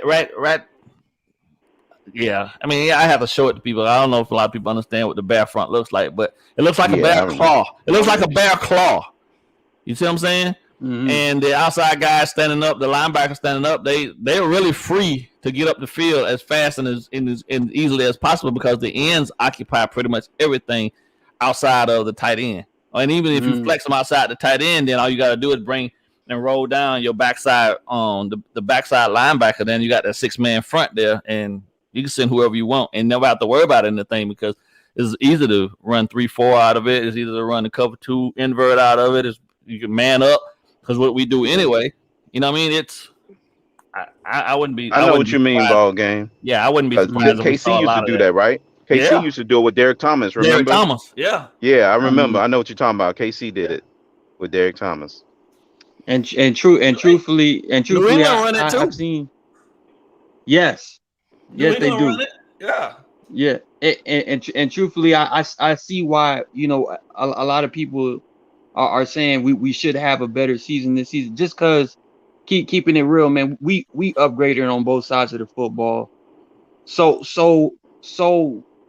seamless, like losing Shaq Lawson, losing Kyle Van Noy, and gaining Jalen Phillips and gaining Benardrick McKinney. Man. Those are clear upgrades. Yeah, upgrades, right? Yeah, for sure. And obviously McCain, an upgrade over McCain. Right. It's like we clearly upgraded on defense, and obviously when you talk about the wide receivers and then the offensive line, like we upgraded on both sides of the football. So evidently, the only thing is how are we going to respond? As far as a team, knowing that we're a better team, but the number one thing now is just finding the identities, man. Just finding the identities. Here's what I don't think a lot of people take into consideration. People that have played the game, people that understand how this game works, right? The hardest thing to get going in your favor is the momentum associated with winning. And it's not winning the game that you're supposed to win. It's winning the games that no one thought you could win because you went out and you executed in every aspect of your job to a degree that was much higher than the people across from you. Mm-hmm. Those are the games that we have to learn how to win. You know what I mean? We almost beat Kansas City, but you know what I mean? Things like that gonna happen. But you think about it, we beat Kansas City, then the expectation. For whatever the case may be, we won't need the Bills game at the end of the season. Yeah, exactly. True. But he's an NFL player, right? The Broncos. True. This is how I look at it, though, right? If the guy that's behind the guy that's starting can't go in and there not be a drop off in performance, then why is he even on the roster? Right? So if Fledgling is your option behind Bobby McCain, who got hurt, who at times gets dinged up, and he's your option there, and the guy comes in and the next play they go bombs away on him. Why is he even on the roster? Yeah. You see what I'm saying? Those are the questions. I gotta say this though. Hold on. Dylan, you can't guarantee any player won't get hurt. It's fucking football, bro. It's a contact sport. Guys are going to get hurt. Jalen Phillips didn't get hurt last year, so I don't want to hear the medically retired. He was forced to medically retire from UCLA. That wasn't by his choice. And last year he was clean. not one injury, not one head problem. So, I mean, I'm not even going to sit here and you can, dude. Byron could get hurt next year. Bernard McKinney could get hurt next year. Raekwon Davis could get hurt next year. It's literally a part of the game you play, man. Every down you play is a risk towards your body, man. That's just it. Right.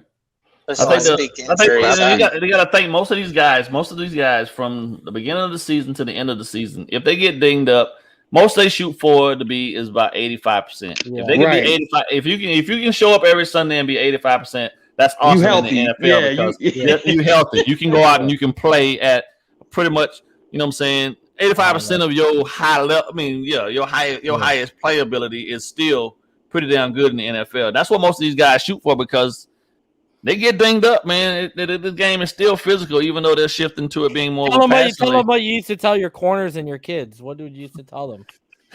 Are you hurt or are you injured? Yeah. There you go. Are you hurt or are you injured?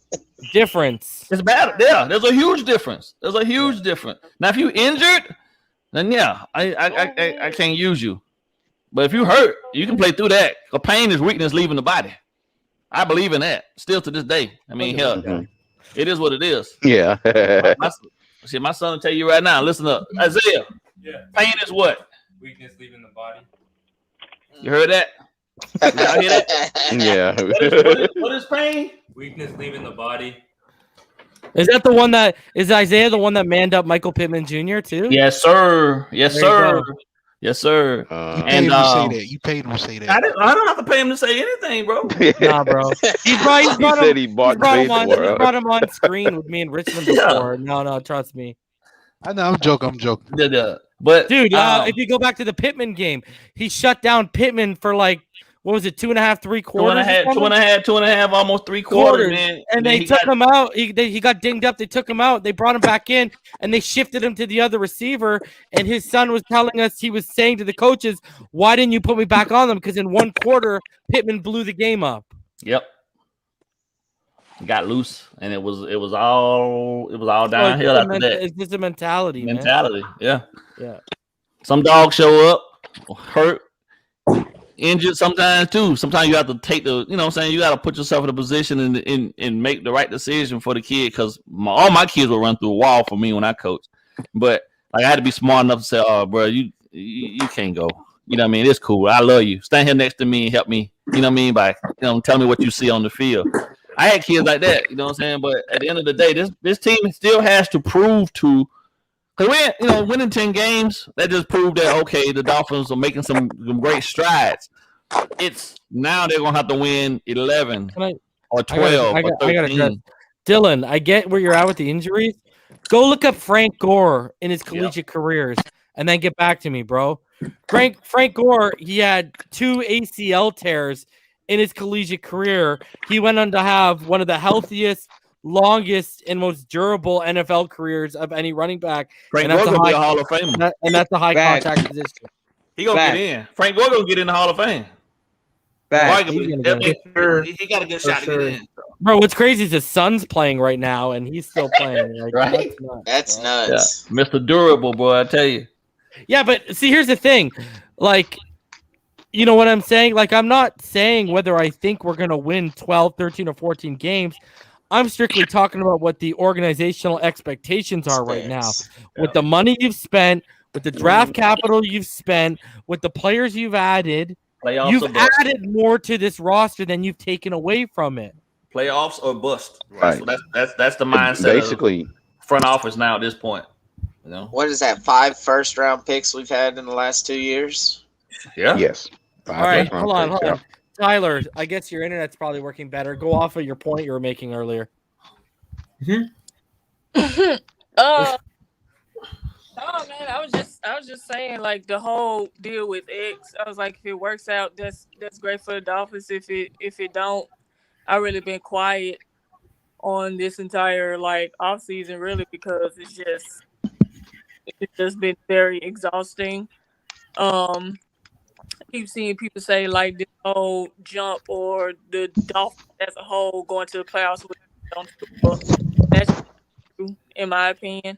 It's going to depend on everybody on offense because, again, the defense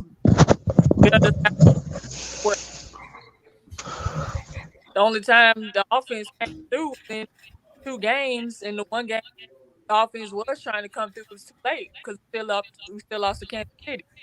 So it's going to depend on wide receivers. It's going to depend on the running back.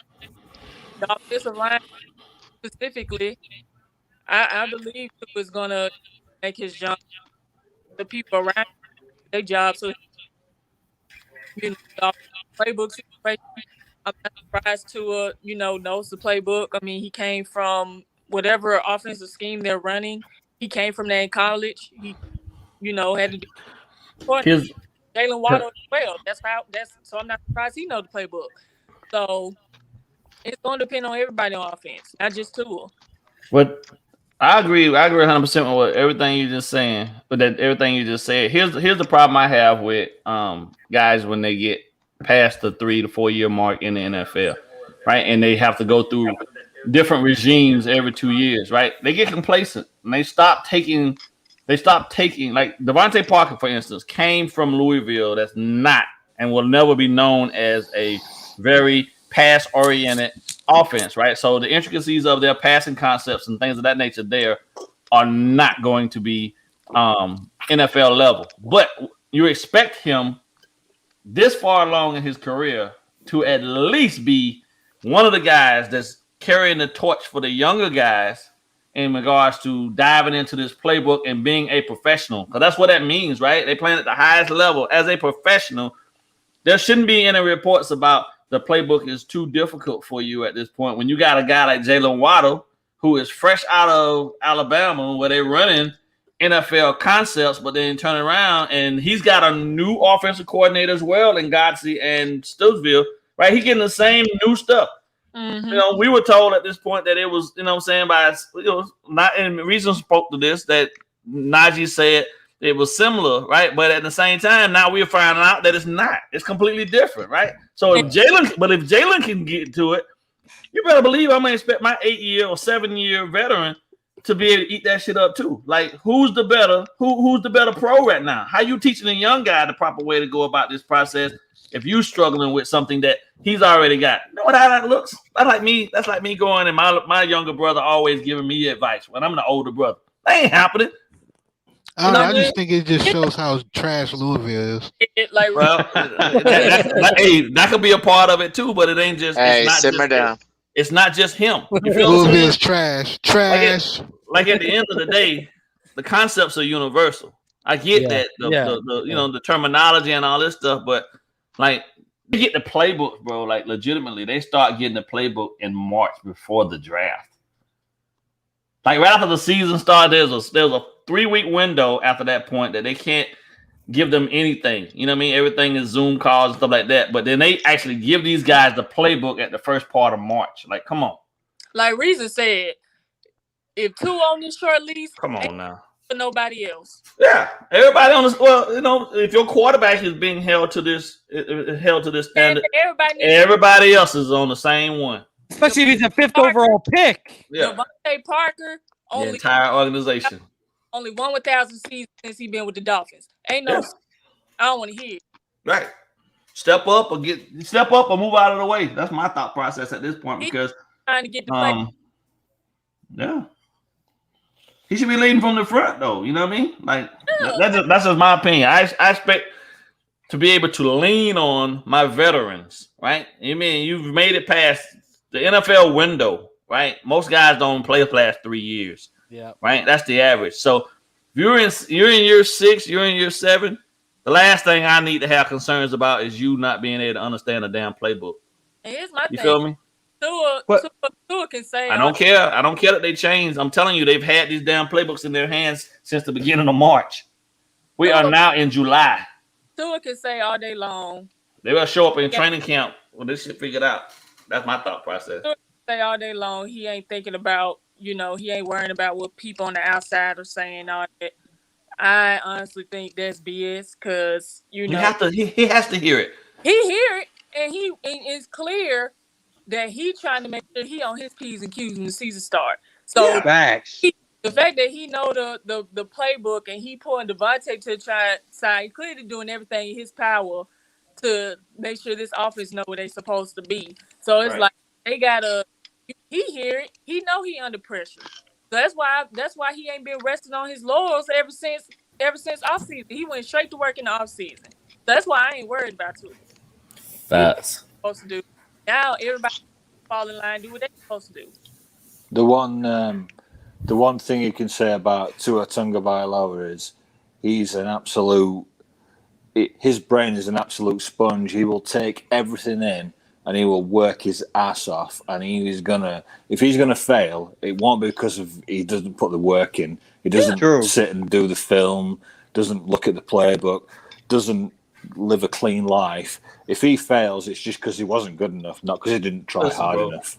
Listen, man. Football is one of those sports, bro, where you can go week in and week out and do everything possible to be prepared. And then on Sunday, sometimes the other team just gonna have somebody that's just gonna be a little bit more prepared than you. Running that plan, right? Yeah, it just and that's the thing that people have to take into consideration. Like, I believe these dudes gonna be ready. I believe Flores is gonna have them ready. I believe that, you know what I'm saying, do it my way. I'm in charge, micromanage.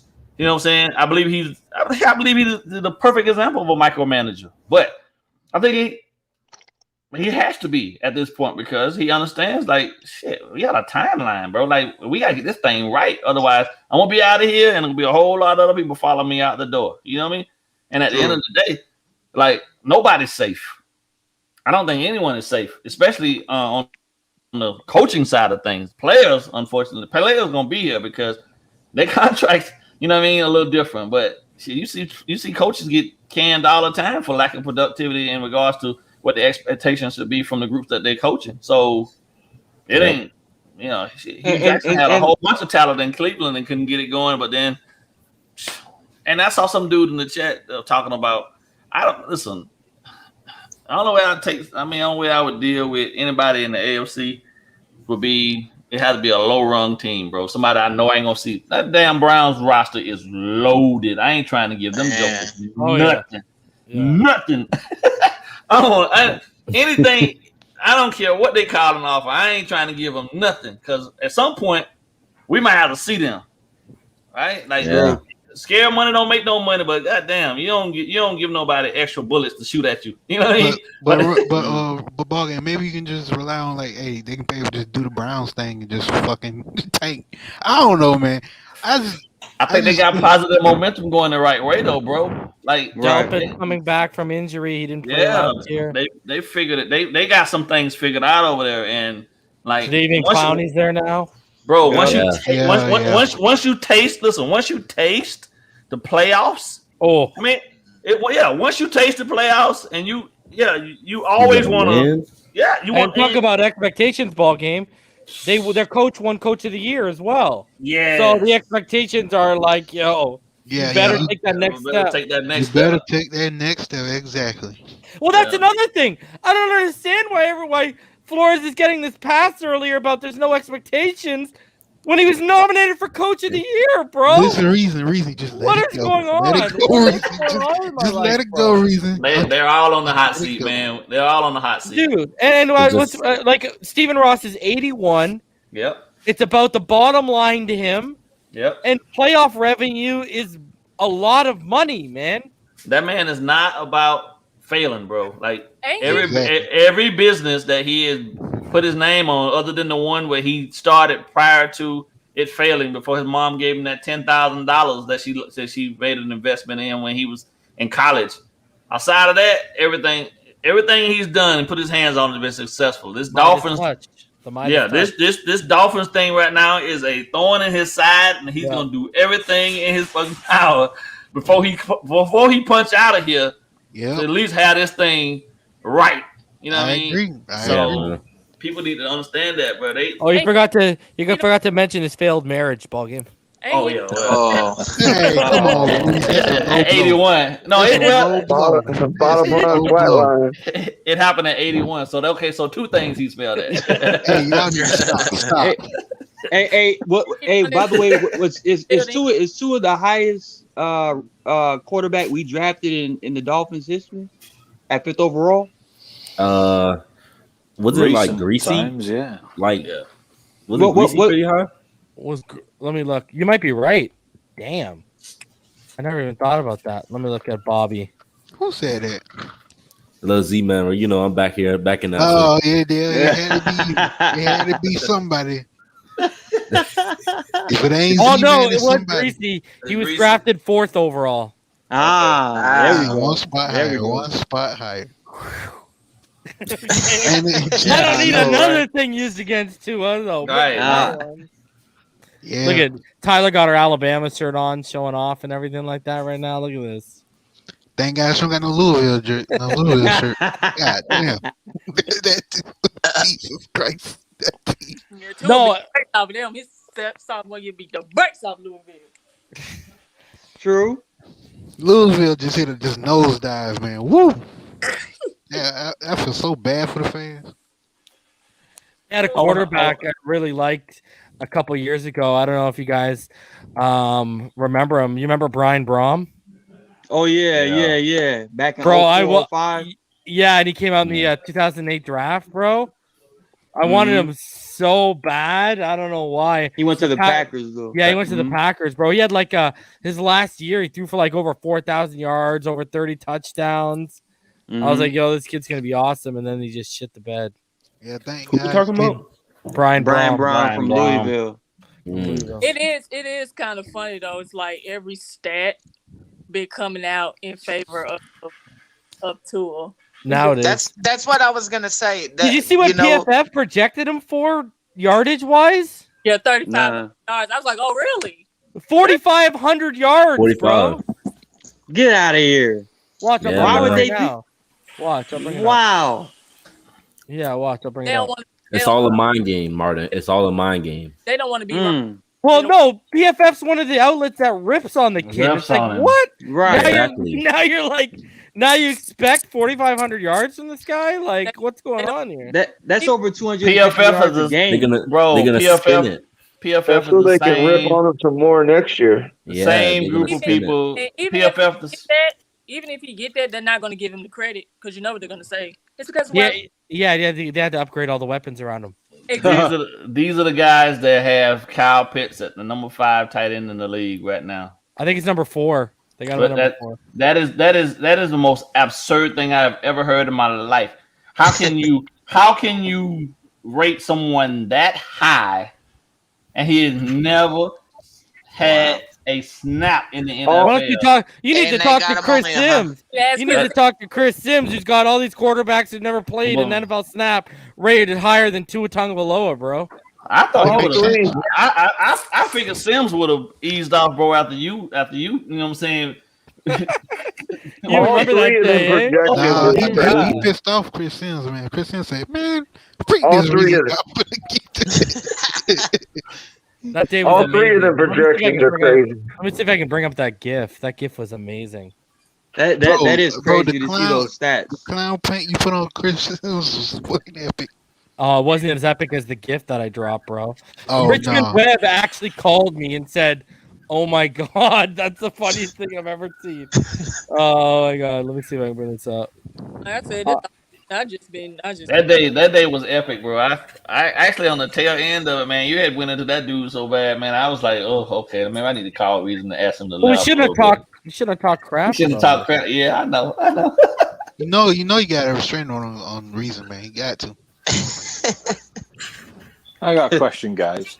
I just wondered if the decision would have been taken to redshirt Tua completely and not play him last season, hold on to him, keep him safe, get him fit, get him healthy, and not unleash him until this new season.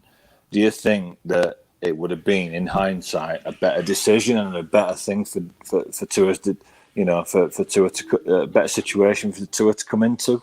It's valuable experience. Yeah, that's the problem. Like the experience that he got, you can't put a price on that. Like, you know what I mean? Mm-hmm. It would have been better for him to being able to go through the whole process and come back 100% as opposed to being out there at 60%. The problem is that people remember what he was from when he was in college and healthy, and they translated that over, and people kept that going so much that when people saw him on the field, and that didn't translate into all of this over the top 450, 500 yard performances.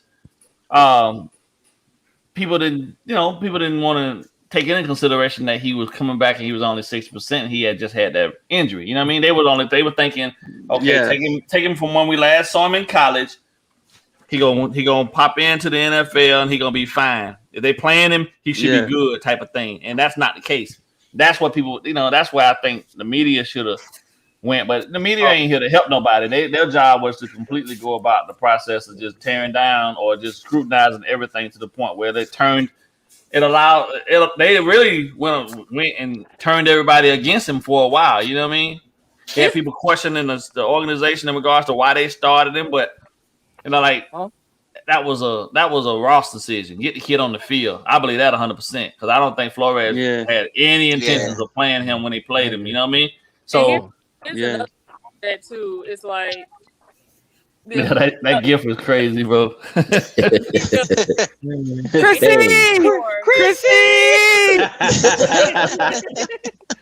Boom. The media before Tua even got on the field, they was red shirt him. Then you got Herbert and Joe Burrow. Ooh, Joe Burrow. Don't get me started on Joe Burrow. You had Herbert. Shout out to that knee. You had Herbert going off every game. So now it went from sit Tua to why he ain't playing. He obviously ain't doing this and that cap if he ain't playing. So Ross puts him in. And then what really stirred the pot really is Flores benching him.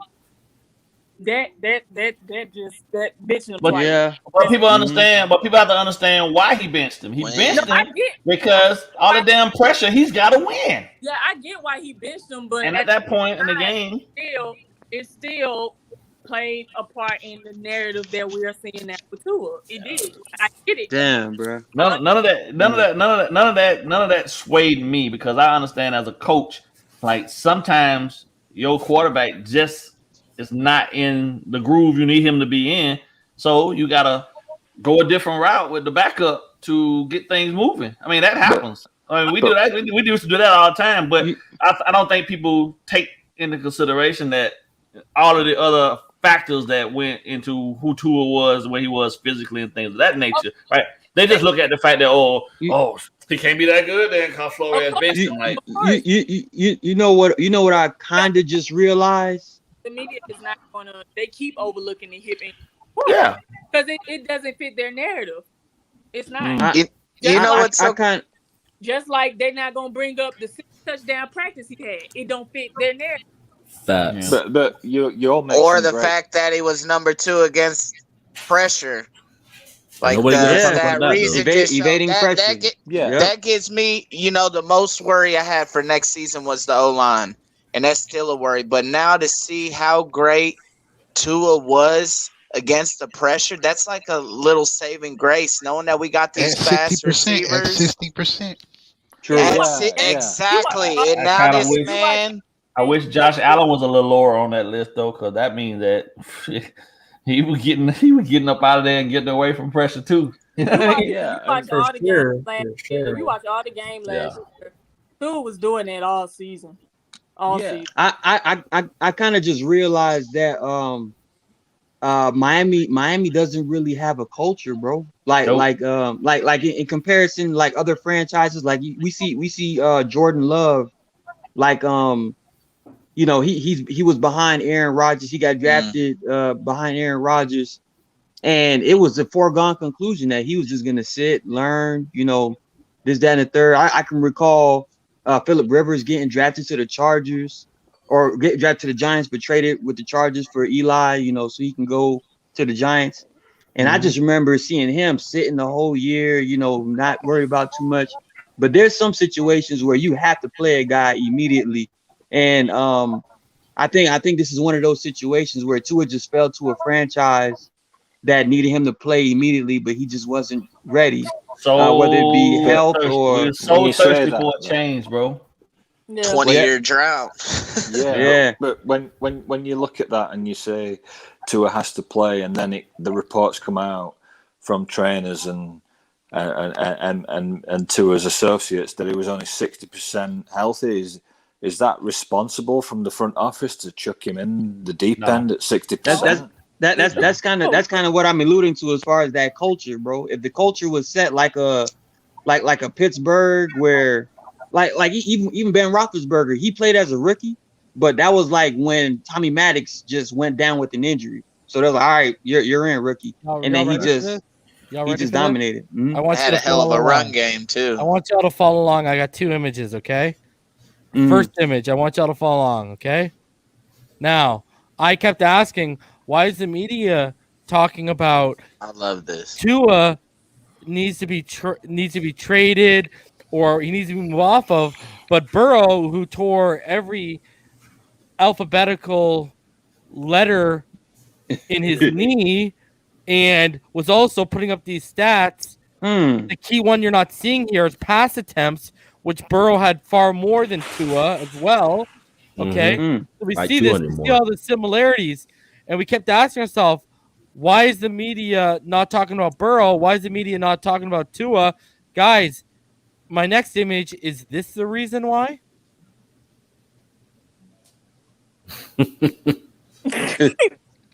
That's a sad truth. It's a sad truth, man. Potentially, man. And what's crazy on that fine line. What's They don't crazy know. about that is Joe Burrow started before he did, and Tua Yeah. called up to him just 9 games. Yeah. Don't get But me don't started. you think also, guys, that and again, correct me if I'm wrong, because I'm looking on my phone here, so I can't quite see the stat you put up there, Reason, in good vision there. I can't quite see the full stats there. But do you think there's a little bit of a bias there towards guys that are throwing like 30, 40-yard passes like Herbert can and like Burrow did when he's got the weapons that Burrow's got at the time? It's literally pass attempts to me, because guess what? In one game, Joe Burrow threw the ball 60 times. That's ridiculous. Insane for a rookie quarterback to be throwing a y'all pig around that much. Wasn't that the Browns game? When he played against I think so. Cincinnati, if Tua had as many pass attempts as Joe Burrow and Justin Herbert did last year, which he proved when he does get a lot of pass attempts, he can easily get to 300, 400 yards. It's not an issue for Tua. It's not an issue. The thing is, the defense was good. Therefore, run the ball, protect the ball, score points. The defense going to pin their ears back and not let the opposing team score. We don't need you to throw it 25, 35, 60 times like other teams that are losing. Hallelujah. And look at the Bills game. And look at the Bills game, Tyler. They say, okay, kid, let it rip. He has 11 drops. If you would have tallied those 11 drops into catches, he would have had over 550 yards in that final game of the year. Yeah, more than 11 if we keeping it a buck. And Kyle, that's why I don't get. You want to know something? Tua threw the ball 290 times. Justin Herbert threw the ball like 596 times. Yeah. When And you're look at losing, that reason. you have to pass the ball more. Exactly. Look at Joe Burrow. Joe Burrow, those stats I put up, you could kind of say they're inflated because they were behind all the time. Yeah. And my favorite race is this. Yes, Justin Herbert had better stats, but who won the game when they went head to head? Tua. Exactly. Hold on, even better. That Who looked better against the defensive genius in Bill Belichick? When their strengths were taken away. Belichick took away the vertical passing game from Herbert, and he took away the passing lanes from Tua. Tua used this and still found a way to beat his ass, bro. And Tua was in a more pressurized situation, too. Tua in just his second game went blow for blow with Kyler Murray. And beat him. Beat him so bad. Kyler Murray didn't even want to shake his hand. He just walked off, bro. Still talking about homeboy about that. Justin Herbert did the same thing. Some bad. No one talks about that. You're right. He didn't shake his hand. He mad. And I bet you know who did shake his hand? This spot too. If Joe Burrow was playing, he would have beat him too. You tell him. You know who did shake his hand and even got his autograph? Justin Herbert's teammates. Ooh. That he played for the former teammate played for Alabama too. So that's just I know. I'm just saying. That's what I don't. You forgot they. Go You ahead, forgot Florida. Go ahead, Okay, Florida. go for it. You're trying to get your point in. Go ahead. That's what I don't get. What Flo's issue with Tua is. I would think Tua would be the perfect quarterback for him, being a defensive-minded coach. Tua's that smart guy that's going to take care of the ball, and he ain't going to throw the ball 100 times like a Herbert or a Burrow. No, it don't make will. sense to me. He will. Flores don't like offensive players. I don't think. If they give him, tell him. If they let him. if you watch the Bama game before The LSU Bama game, the LSU game. Before Tua got there, Alabama was a run the ball down your throat play. Yeah. True. Tua got there. All they did came out passing the ball first because they couldn't stop it. Yes. If they gave Tua the go ahead from the beginning to just throw the ball, all these narratives and stuff would not be had right now. Yeah. You all make look at what Tyler is saying, because look at the Patriots game, right? In the Patriots game, Tua came out 7 of 7 throwing the ball. This guy was like throwing darts up and down the field. At Alabama, he was coming out getting touchdowns on every opening job every week. True. Every week he was on opening job. He was out. Bro, let's be honest. In Alabama, because sometimes the competition was so whatever, he was getting pulled by halftime, bro. Yeah. Mac Jones and Jalen Hurts was getting the play. Like, he would have easily, if he would have played all 4 quarters of his career, he would have easily passed over 110, 115 touchdowns passing. Oh yeah, easily. Yeah, easily. And to be I want to ask Martin this. Martin, we talked about this before you joined. Again, something I now I see this next gen stat. Now everyone's talking about what I've been talking about no one talked enough about. You've heard me. I used to always say no one talks enough about how many sacks didn't happen because of his ability to avoid it. You know what? Another thing not enough people talk about, and you played the position too. How hard is it to throw a 9 route to a 9 or fly route to a guy like Devontae Smith on one play, then to come around on the next play and to throw that 9 or fly to a 4-2 guy like Henry Ruggs, bro? And puts the ball the exact same place, lead them the exact same way, and the exact same touch, just quicker. People don't talk about that, bro. Like, that's go look at Joe Burrow in LSU. Bro, I don't care what anyone tells me. Jamar Chase was not 4.3 on tape. Wasn't happening. Nope. Justin Jefferson was not 4.3 on tape. Wasn't happening. These guys were the same kind of speed, 4.4-ish, mid 4.4 guys. He didn't have to adjust like that. Tua out here spreading the ball to 5 different guys, adjusting to their play style and their game speed. People don't need to realize how hard that is. Like you played Martin, you played the position too. How hard is that, bro? It's extremely difficult to try to try to figure out your specific stroke, like as far as your consistent ball, whether it be a deep ball or out route or a comeback or a curl. You have a consistent throw, but you're gonna have inconsistent routes because every receiver is different. So when you're trying to catch up to the speeds, So when you're trying to catch up to the speeds, exactly. You're literally. It's literally one of the most rarely talked about hypothesis as far as this guy just beat this guy off the line of scrimmage, and I know he runs this type of speed. Let me put the ball right here. Or this guy is getting jammed up at the line of scrimmage. I know he runs this type of speed. Let me put the ball right here. Tua did that at Alabama at such an elite level, bro. I mean, like you said, it doesn't get talked about enough. And like Tyler always says, because it doesn't fit a narrative. And why couldn't Mac it is what it is. Why was Waddle holding up and even Devontae Smith holding up consistently for Mac Jones? Never had to do that for Tua. Because they don't have he doesn't have that ability. Yeah, he doesn't have that ability. It was a rhetorical question, boys. I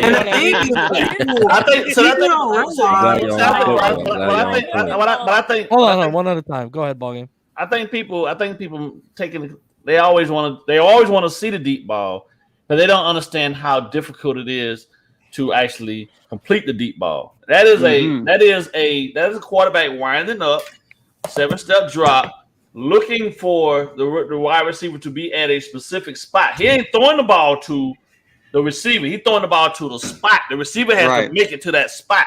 That in itself is the genius of the deep ball. Now, all of the other intermediate throws and things of that nature, you're throwing the guy open, hoping that, you know what I'm saying, by the time he's crossing your, like a slant or a drag or a crossing route, those are timing routes also, but they're a little different because you can gauge those a bit. But when you're throwing the ball, say you're on the left hash and you're throwing the ball deep down the right sideline, that's all about projecting, okay, that's going to be like a 55, 60-yard throw I'm trying to go. I'm going to that pylon. And you're throwing at a marker, and the guy has to be there to get it.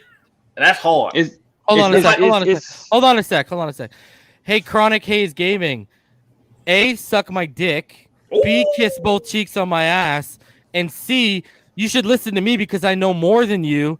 And D, I never said I hate the fan base. I said I hate a portion of the fan base. Get it correct, you fucking jabroni. Now, like the Frozen song goes, into the unknown. That's where your ass goes, you jabroni. Well, since he got a Lion King, a lion on there, he should be, he's going down there like he's getting trapped by the wildebeest. Oh Lord! I'm sorry, bro. You got a lion on there, bro. Long live the king. Nah, that fool ain't no king. It's another reason why I think Tua will be fine. Like, he already got chemistry with Jalen Waddle. Knew that wasn't never going to go anywhere. He got chemistry with guys like Albert. All these Preston. guys pass wide receivers. Now, Albert Wilson, Jalen Waddle, Will Fuller. Now, I could be wrong in this, but I really believe Robert Foster is going to make the team because he's a speedy wide receiver. Played with Tua before he got hurt. I said he always had the talent. He just has to stay healthy. And he's been torn out in camp. So we'll see where it goes. But if Robert Foster makes the team, again, Tua likes speedy wide receivers. So I'm not surprised to see that he getting the ball to Albert Wilson, Jalen Waddle. Yeah. With Fuller some time. Stay out of it, Freddie. Stay out of it. I just think that people. I think Freddie Marino said Petty. Yeah. Well, Marino, I haven't liked your comments all night, so guess what? You're gone too, bud. Nice knowing you. Next.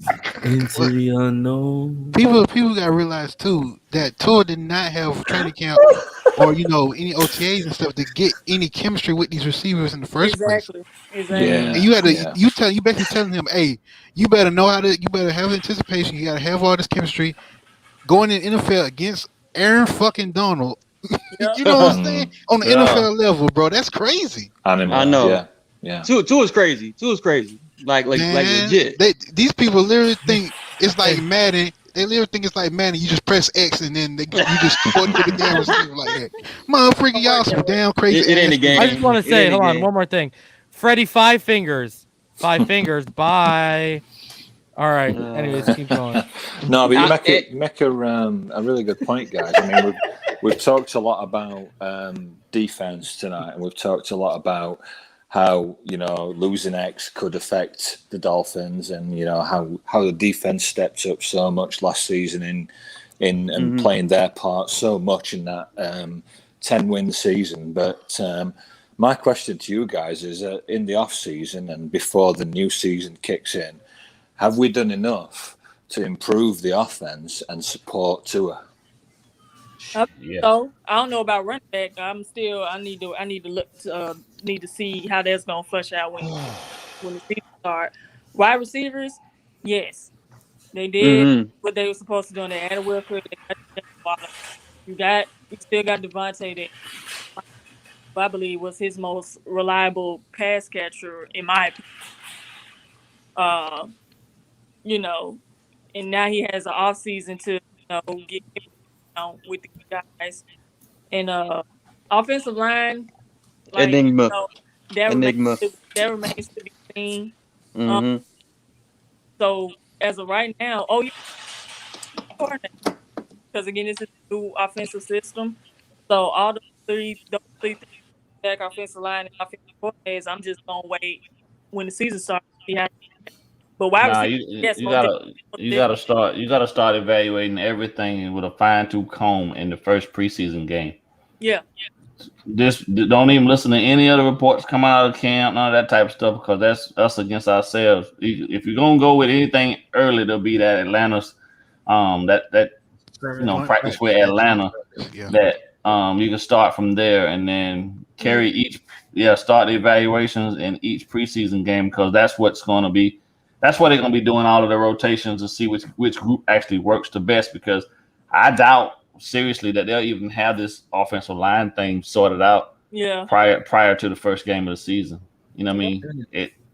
It'll be close, but they're probably gonna get shifted some going into, especially with those being 2 division games. You know what I mean? Yeah, it's gonna be interesting. But my thing is, people just gotta woosah through it, man. If they lose the first 2, you still got an opportunity to go back and catch them later. You know what I mean? But we really need to beat the Patriots. I can see us splitting with the Bills and it coming down to one of the 2. But then you just gotta take care of business elsewhere. Is it feasible that we're gonna probably sweep the Bills? Nah, we got a better shot at sweeping the Patriots and the Jets than we do with the Bills, because the Bills are right now the number 1 team in the division, in my opinion. So, okay, so I've been quiet this offseason. Like, I only I like a tweet here and there, but all these rooms and stuff, I was like, let me just back off. I've been on my other account talking wrestling, but I've been watching Reason Show, but it's all season been so draining, man. I was like, I'm just gonna wait till the preseason to talk my shit. I just been quiet. Do you think before the trade deadline comes and passes that the Dolphins make a move for a running back? No. I think that if Sony Michel gets cut, Sony Michel will be a Miami Dolphin. Yeah, I believe that too. I think that they'll just be watching to see who actually, gets released, and if they believe a guy can help them, then they're gonna always make the move. One thing is for sure is that they're not gonna look to break the bank bringing anybody in, but if they think there's a definite upgrade over what we have, possibly, they might take the chance on it, because again, the run success is going to be predicated off of how well the front 5 do on the O-line. So everybody's success to some degree is going to be based on the O-line. So the faster those guys gel, the better things will be. Unless we're just going to go to a whole nothing but back to getting it out quick. Slants and slants and drags and screens and bubble screens, but you can't live off of those. You have to threaten people vertically, early as possible, so that you can back them up out of the, back them up and get guys on their heels, because if they dig in, and you don't ever throw what's the point of having all that speed if you ain't gonna try to look to go over the top? You see what I'm saying? Yeah. And if you can do it at a pretty consistent rate and threaten them in the intermediate to mid level of the field, and then take a shot deep and complete it, then they got to rethink their process. You know what I mean? But if they can just sit in base coverages and cover everything you got going on and keep you going left to right, as opposed to going vertically up the field, then it's going to be a long game for us. And, until we establish the run game, right? It's going to be difficult. I mean, having all of, it's like having Lamborghinis at the track, but you ain't got no tires on them. The cars are there, the engines are good, but you can't get them going. You know what I mean? Like they can't get out of the starting blocks because you're going left and right instead of vertical. Like this, it does. I think that's the only thing that scares me about Brian Flores is like, or why my reservations of defensive coaching, because they're so biased, and it's like, okay. He keeps saying like he's the head coach, but it's like when it comes to the talent you pick, you really don't. In my opinion, it's me. He just last I recall, the only players he actually picked was Igbenogany, Raekwon Davis, and Hunter Long. Yeah, true. So if I'm missing someone, the free agency too. I'll count them too. Well, that's a combination of him and Greer, though, right? Greer asking him what he needs. He might have a list of guys, but if the top guy don't want to come sign for you, then he got him. You got to move down the list until you get a guy that's willing to accept what you. You know what I mean? Like we talked up. Shit, I think we talked McKinley into existence. Like we had all been saying, EM been preaching and pounding the table for that dude for years. You know what I mean? So we talked that into existence, and that happened. But they all have a list. I mean, you know what I mean? Like that's the way it always works. You got a list of players on each position that you would like in free agency, but you can't always get what you want. So sometimes you have to take what's next and left there.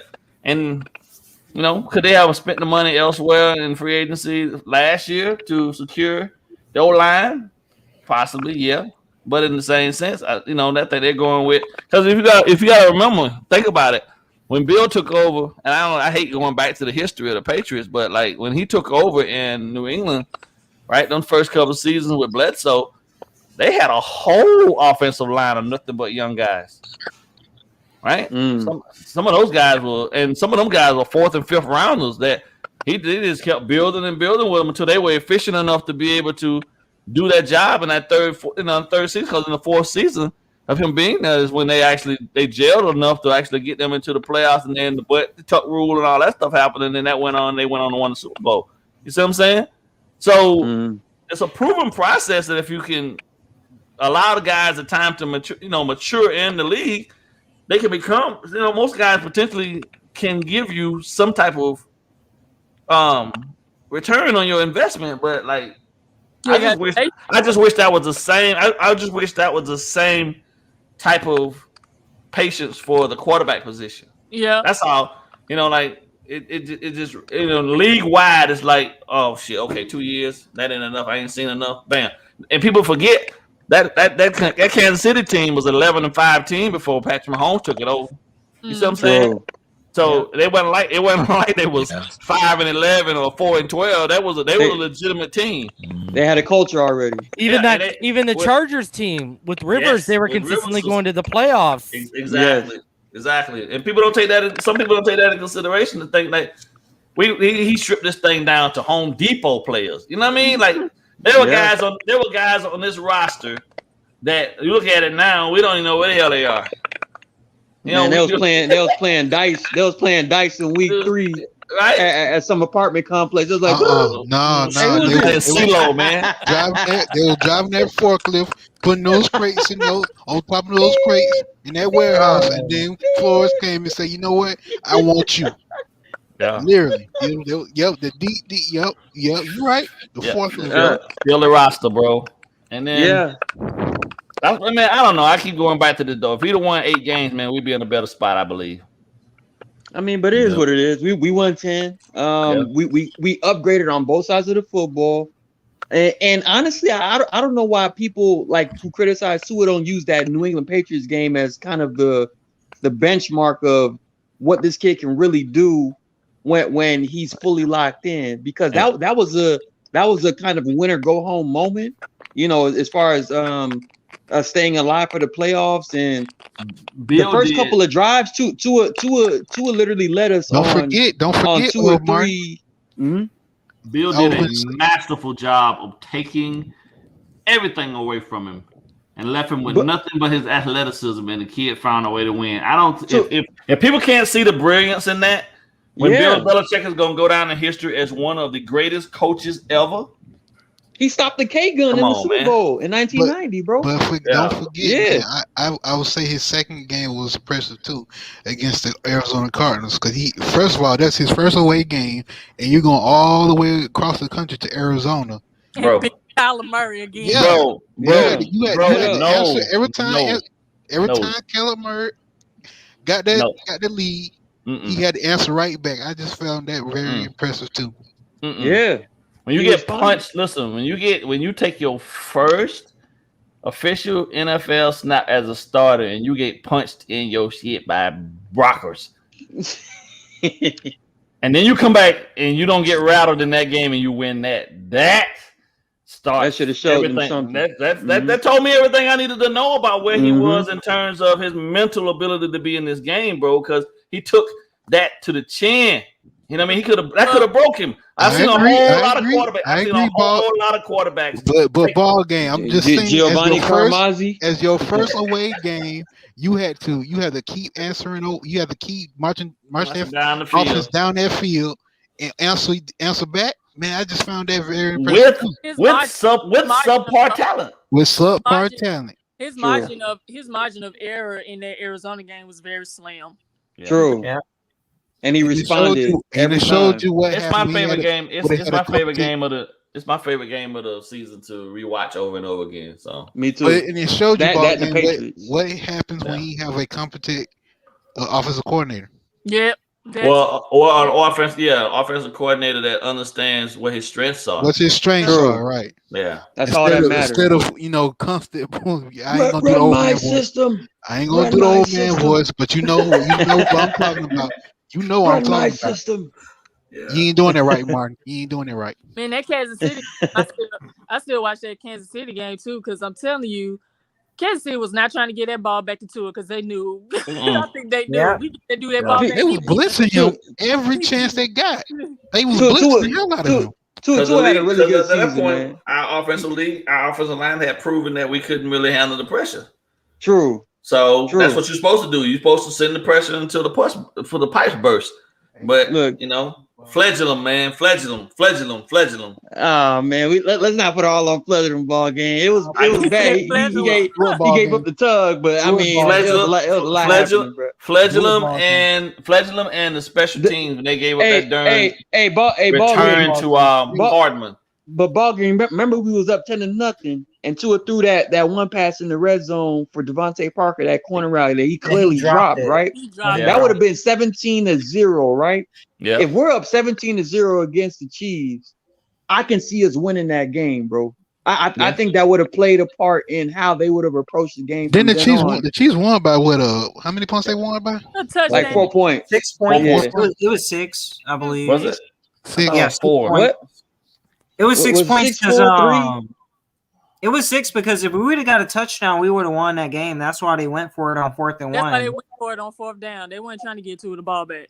They They didn't want that. But Tua was ready to go. He was like, he was on fire. He was on fire that game. He was on fire. But Tua, honestly, man, Tua had a really good rookie year, man. Let's be real. Let's be real.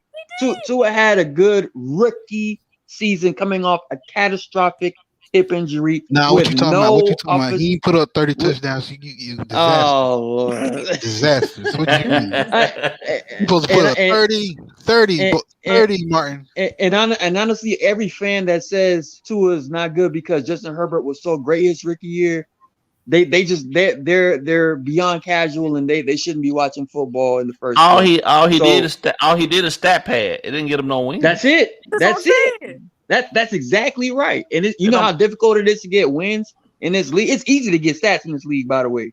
As far as if you just run the offense and throw to talented players like a Keenan Allen, Mike Williams, and Hunter Henry, you can get stats. But getting them wins is difficult. Him and Joe Burrow just threw the ball more. That's it. And simple. At the same time. Right. So, simple. I mean, only time it would have mattered is if Justin Herbert beat Tua when they went head. That didn't happen. Right. Both times. It was finna be 21-0. If Ted Karras didn't mess around with his fumbles. Karras. What is he from? Karras. I'm trying to help you out. I'm trying to throw a little Are you Creole in have there. your pinky up while you're sipping your tea and you say Karras. Karras. Every time Tua got back against San Diego, he marched right down the field on their butt. Man. True.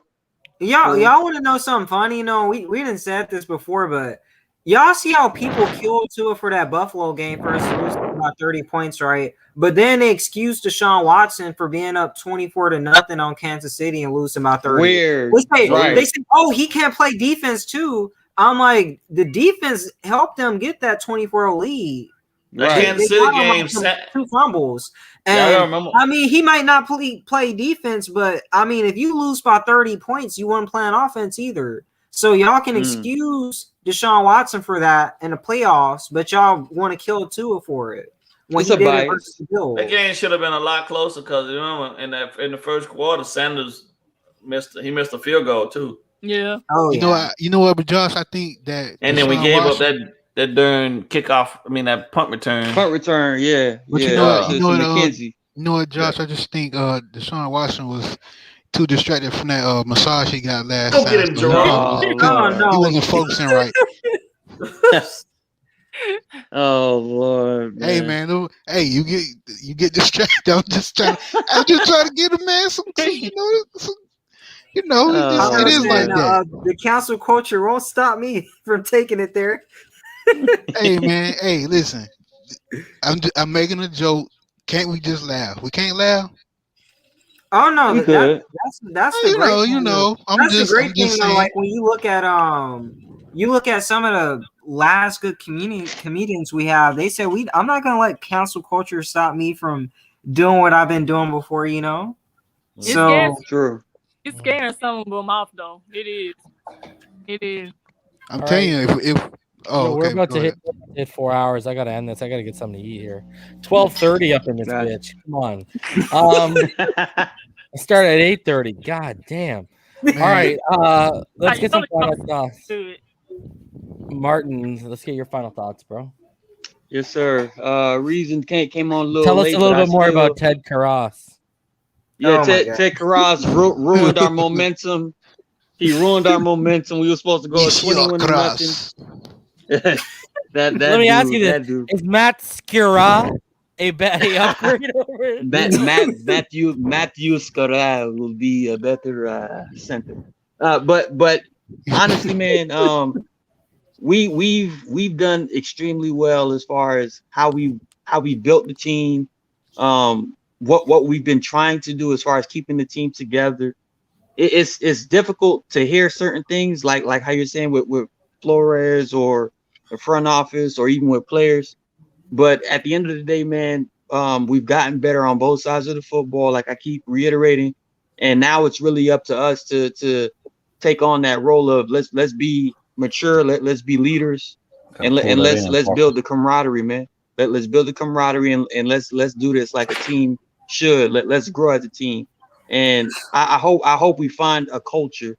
We got to find the identity on offense and defense, and we got to build the culture, and we got to keep the culture. And again, it's not going to be easy because this schedule ain't pretty, but it's here. So we just got to go out and just execute, and let's see what happens, man. And I really like this joint practice that we got with the Chicago Bears because, man, let me tell you, that defense Falcons is going to test. I'm just saying that's with the Bears. Yeah. That Chicago Bears, yes. That defense is gonna test us on every level. The only other defense that's better than that defense is the Washington football team, in my opinion. And obviously Tampa Bay they had a championship defense. You're talking in terms of talent. Just pure talent. Yeah. That like the Chicago Bears. I was just about to say the Browns, Chicago Bears, Browns, Buccaneers, and Washington football team. Those are the top defenses in the league, if you ask me, including us when Xavien Howard doesn't want to hold out. But either or, man, we got a challenge ahead of us, but I like our chances, man. So fins up. Tommy donates $4.99. Said Andy Reid gave Tua the ultimate respect by going for it on fourth down. He knew Tua was going to burn them again if he punted it. And so did Mahomes after the game. Remember, Holmes said he wished he was as efficient and protected the ball as well as Tua did when he was interviewed after the game. So they both gave him a ton of respect. Baby Pyro, your thoughts? All I got to say is fuck all the Tua haters and shout outs to Monsieur Carras. I know a little bit of French. I know a little bit. Not bad. Some Creole, man. Parlez-vous français? Ça passe? Not come back. Okay, I said a little bit. Damn, I ain't say the whole damn thing. You're right. Go ahead. Josh, your final thoughts. Well, I'm just gonna say it again. Like y'all was saying earlier, some people just want you to just give them nothing but good news and just overlook everything. They say, "Oh, we shouldn't be worried about some of the news that come out. It's all about nothing." Well, certain things, that's true in certain cases, but when you hear in certain things, you should kind of take it as a warning and kind of perk up your ears to kind of, pay attention and not, let things lull you to sleep. So just like Brian Flores says, the team got to improve. He got to work on himself too. And he knows that. So like I said, I just hope this team just unites and just let go all the pettiness, all the craziness that could beset the season, and just come together and just focus on trying to do the best we can this season. Ball game. Yo, guys, everyone smash that like button. Subscribe if you're new. Shout out to, I believe it is, let me just get their name right.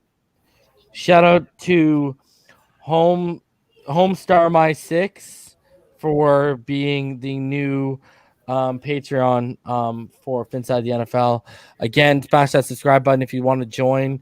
Go ahead and hit that join button and join the YouTube channel. You'll get the emojis and you'll get the badges next to your name. And obviously, Homestar My 6, I'm going to make you a mod because you joined the Patreon. The only way to become a mod on the channel is to join the Patreon. And I will put the banner up so you guys can see the links right there. Ball game, your final thoughts, dude. Hey, I like for the fan base to have expectations, but I like them to be realistic. I think early part of the season is going to be a bit of a struggle. I keep saying this because they have to establish offensive identity. Defense knows who they are. The pieces they added are going to improve their efficiency, but this offense still has some question marks. We brought in a lot of talent.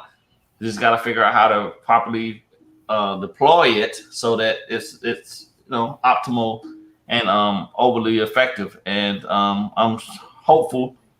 Well, I'm optimistic that the co-coordinator thing won't be a huge distraction if they do it the way I think they're going to do it, which I'll talk about another time because we'll be short for time now. But overall, any news at this point, because this is dry season, is good news. I look at it because they're not talking about you, then that means most of the time they ain't worried about you, man.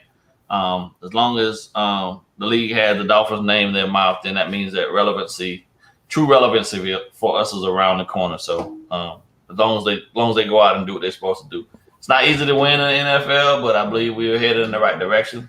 But these guys, Ross, I'm okay with Ross keeping his foot on their neck, man. Because pressure sometimes is from within is much needed, So fins up. Agreed. Yes, sir. Tyler, your final thoughts, and also stick around after we end because I want to tell you something. So, your final thoughts. Again, I'm just going to be quiet this offseason.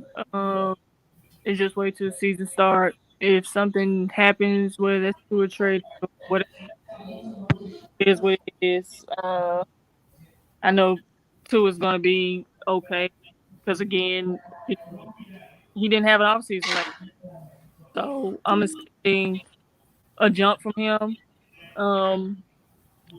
He's probably going to be the same guy, except it's just going to be elevated because traffic is stronger and better. So we'll see. Guys, smash that like button. Let's get to 200. We're 13 away from it. Obviously, I expected the dislike button to be hit a little bit since I outed some fools tonight. So smash that like button if you can. There's still 206 of you in the room. But then again, we all know some of those are haters, but it is what it is. I will be back on Monday night, guys. Monday, Tuesday, most likely Monday night. So be out on the lookout for that. Until then, stay happy, healthy, safe, and blessed. Enjoy your July 4th weekend. I'll see you Monday night. Fins up all day, every day. Peace. Fins up.